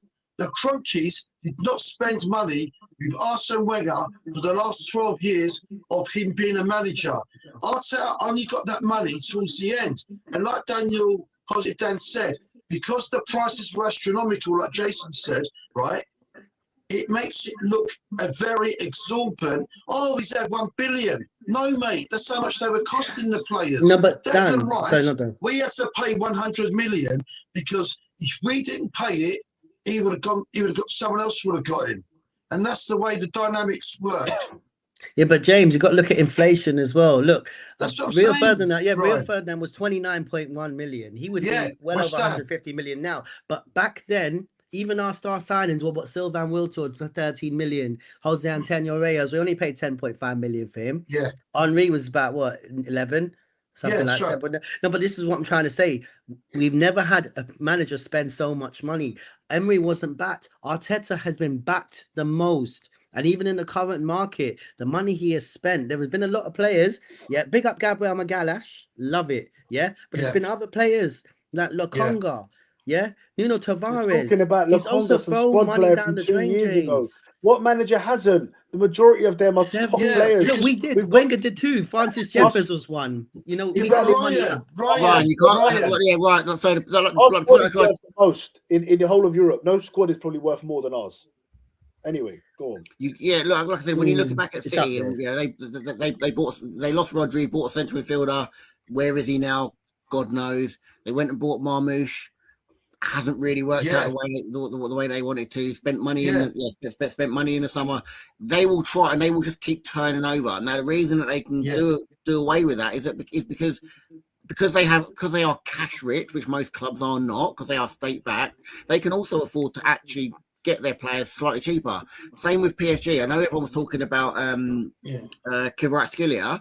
Well, actually, when you're a state-backed club and you can actually just go and draw that money from your bank and just go, here's the money, you're going to get him for 75 million. But if you're a club that's running the way that most other clubs are running, you've got to pay that money over 3, 4, 5 seasons. Napoli are going to go, well, I could either take 70 million up front now and go and use that to go and plan for my next 3 seasons, or if you want him, you're going to have to pay 100 odd million, but you're going to pay it over. Also, this is very important. This is very exciting. And then you look at Liverpool. Liverpool, what spent how much on Verts? How much on Ekitike? How much? This on, is very important, right? That's where the transfer window is going.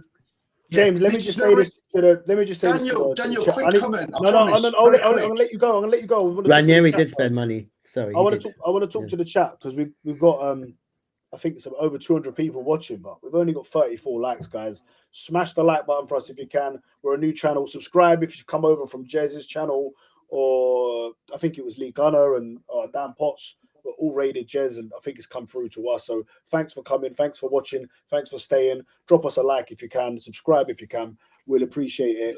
We always have good panels like this on. Want to thank everyone for coming on as well. We're going to wrap up soon, so we'll go to Jez.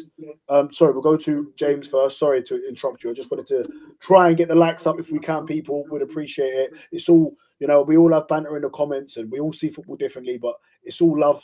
It's all love. We're all football fans. Most of us are Arsenal fans. So, yeah, if you could show some love, we'll appreciate it. All right. James. We're going to let James back in 3, 2, 1. There you go, James. You know what? You might as well start calling me Dan Wary. I keep ending up in Siberia with Leon Trotsky. He had an accent, he said, so maybe it's not that bad. Anyway, getting back to it. Basically, there's big things that people haven't mentioned, right?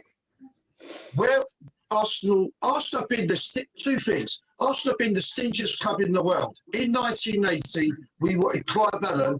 He was 20 years old at QPR, the hottest young English striker. We bought him for 1 million, and we wanted Kenny Sampson from Crystal Palace. Stingy club Arsenal, right? Could have had both. We swapped Clive Allen with Kenny Sampson. Secondly, we were the first ones to be linked to Isak, who's the other Scandinavian black guy stroker, and Bola something, right? It was number 9.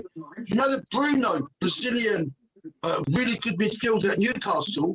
We were doubling around 30 mil. Newcastle came in, 35 mil, got him. How many players in our history were we the first ones? Rooney, we spoke to him, 12 million. Ronaldo, 30 million. 12 million. Man United got him. We got a whole history. And when it came to Arteta, he's taking all this crap. It's only in the last season and a half that we've had money and he spent it. Oh, he's had 1 billion. Look at the facts, mate. The facts are, James. The facts are he's had 1 billion. It's a lot of money, regardless of inflation or whatever.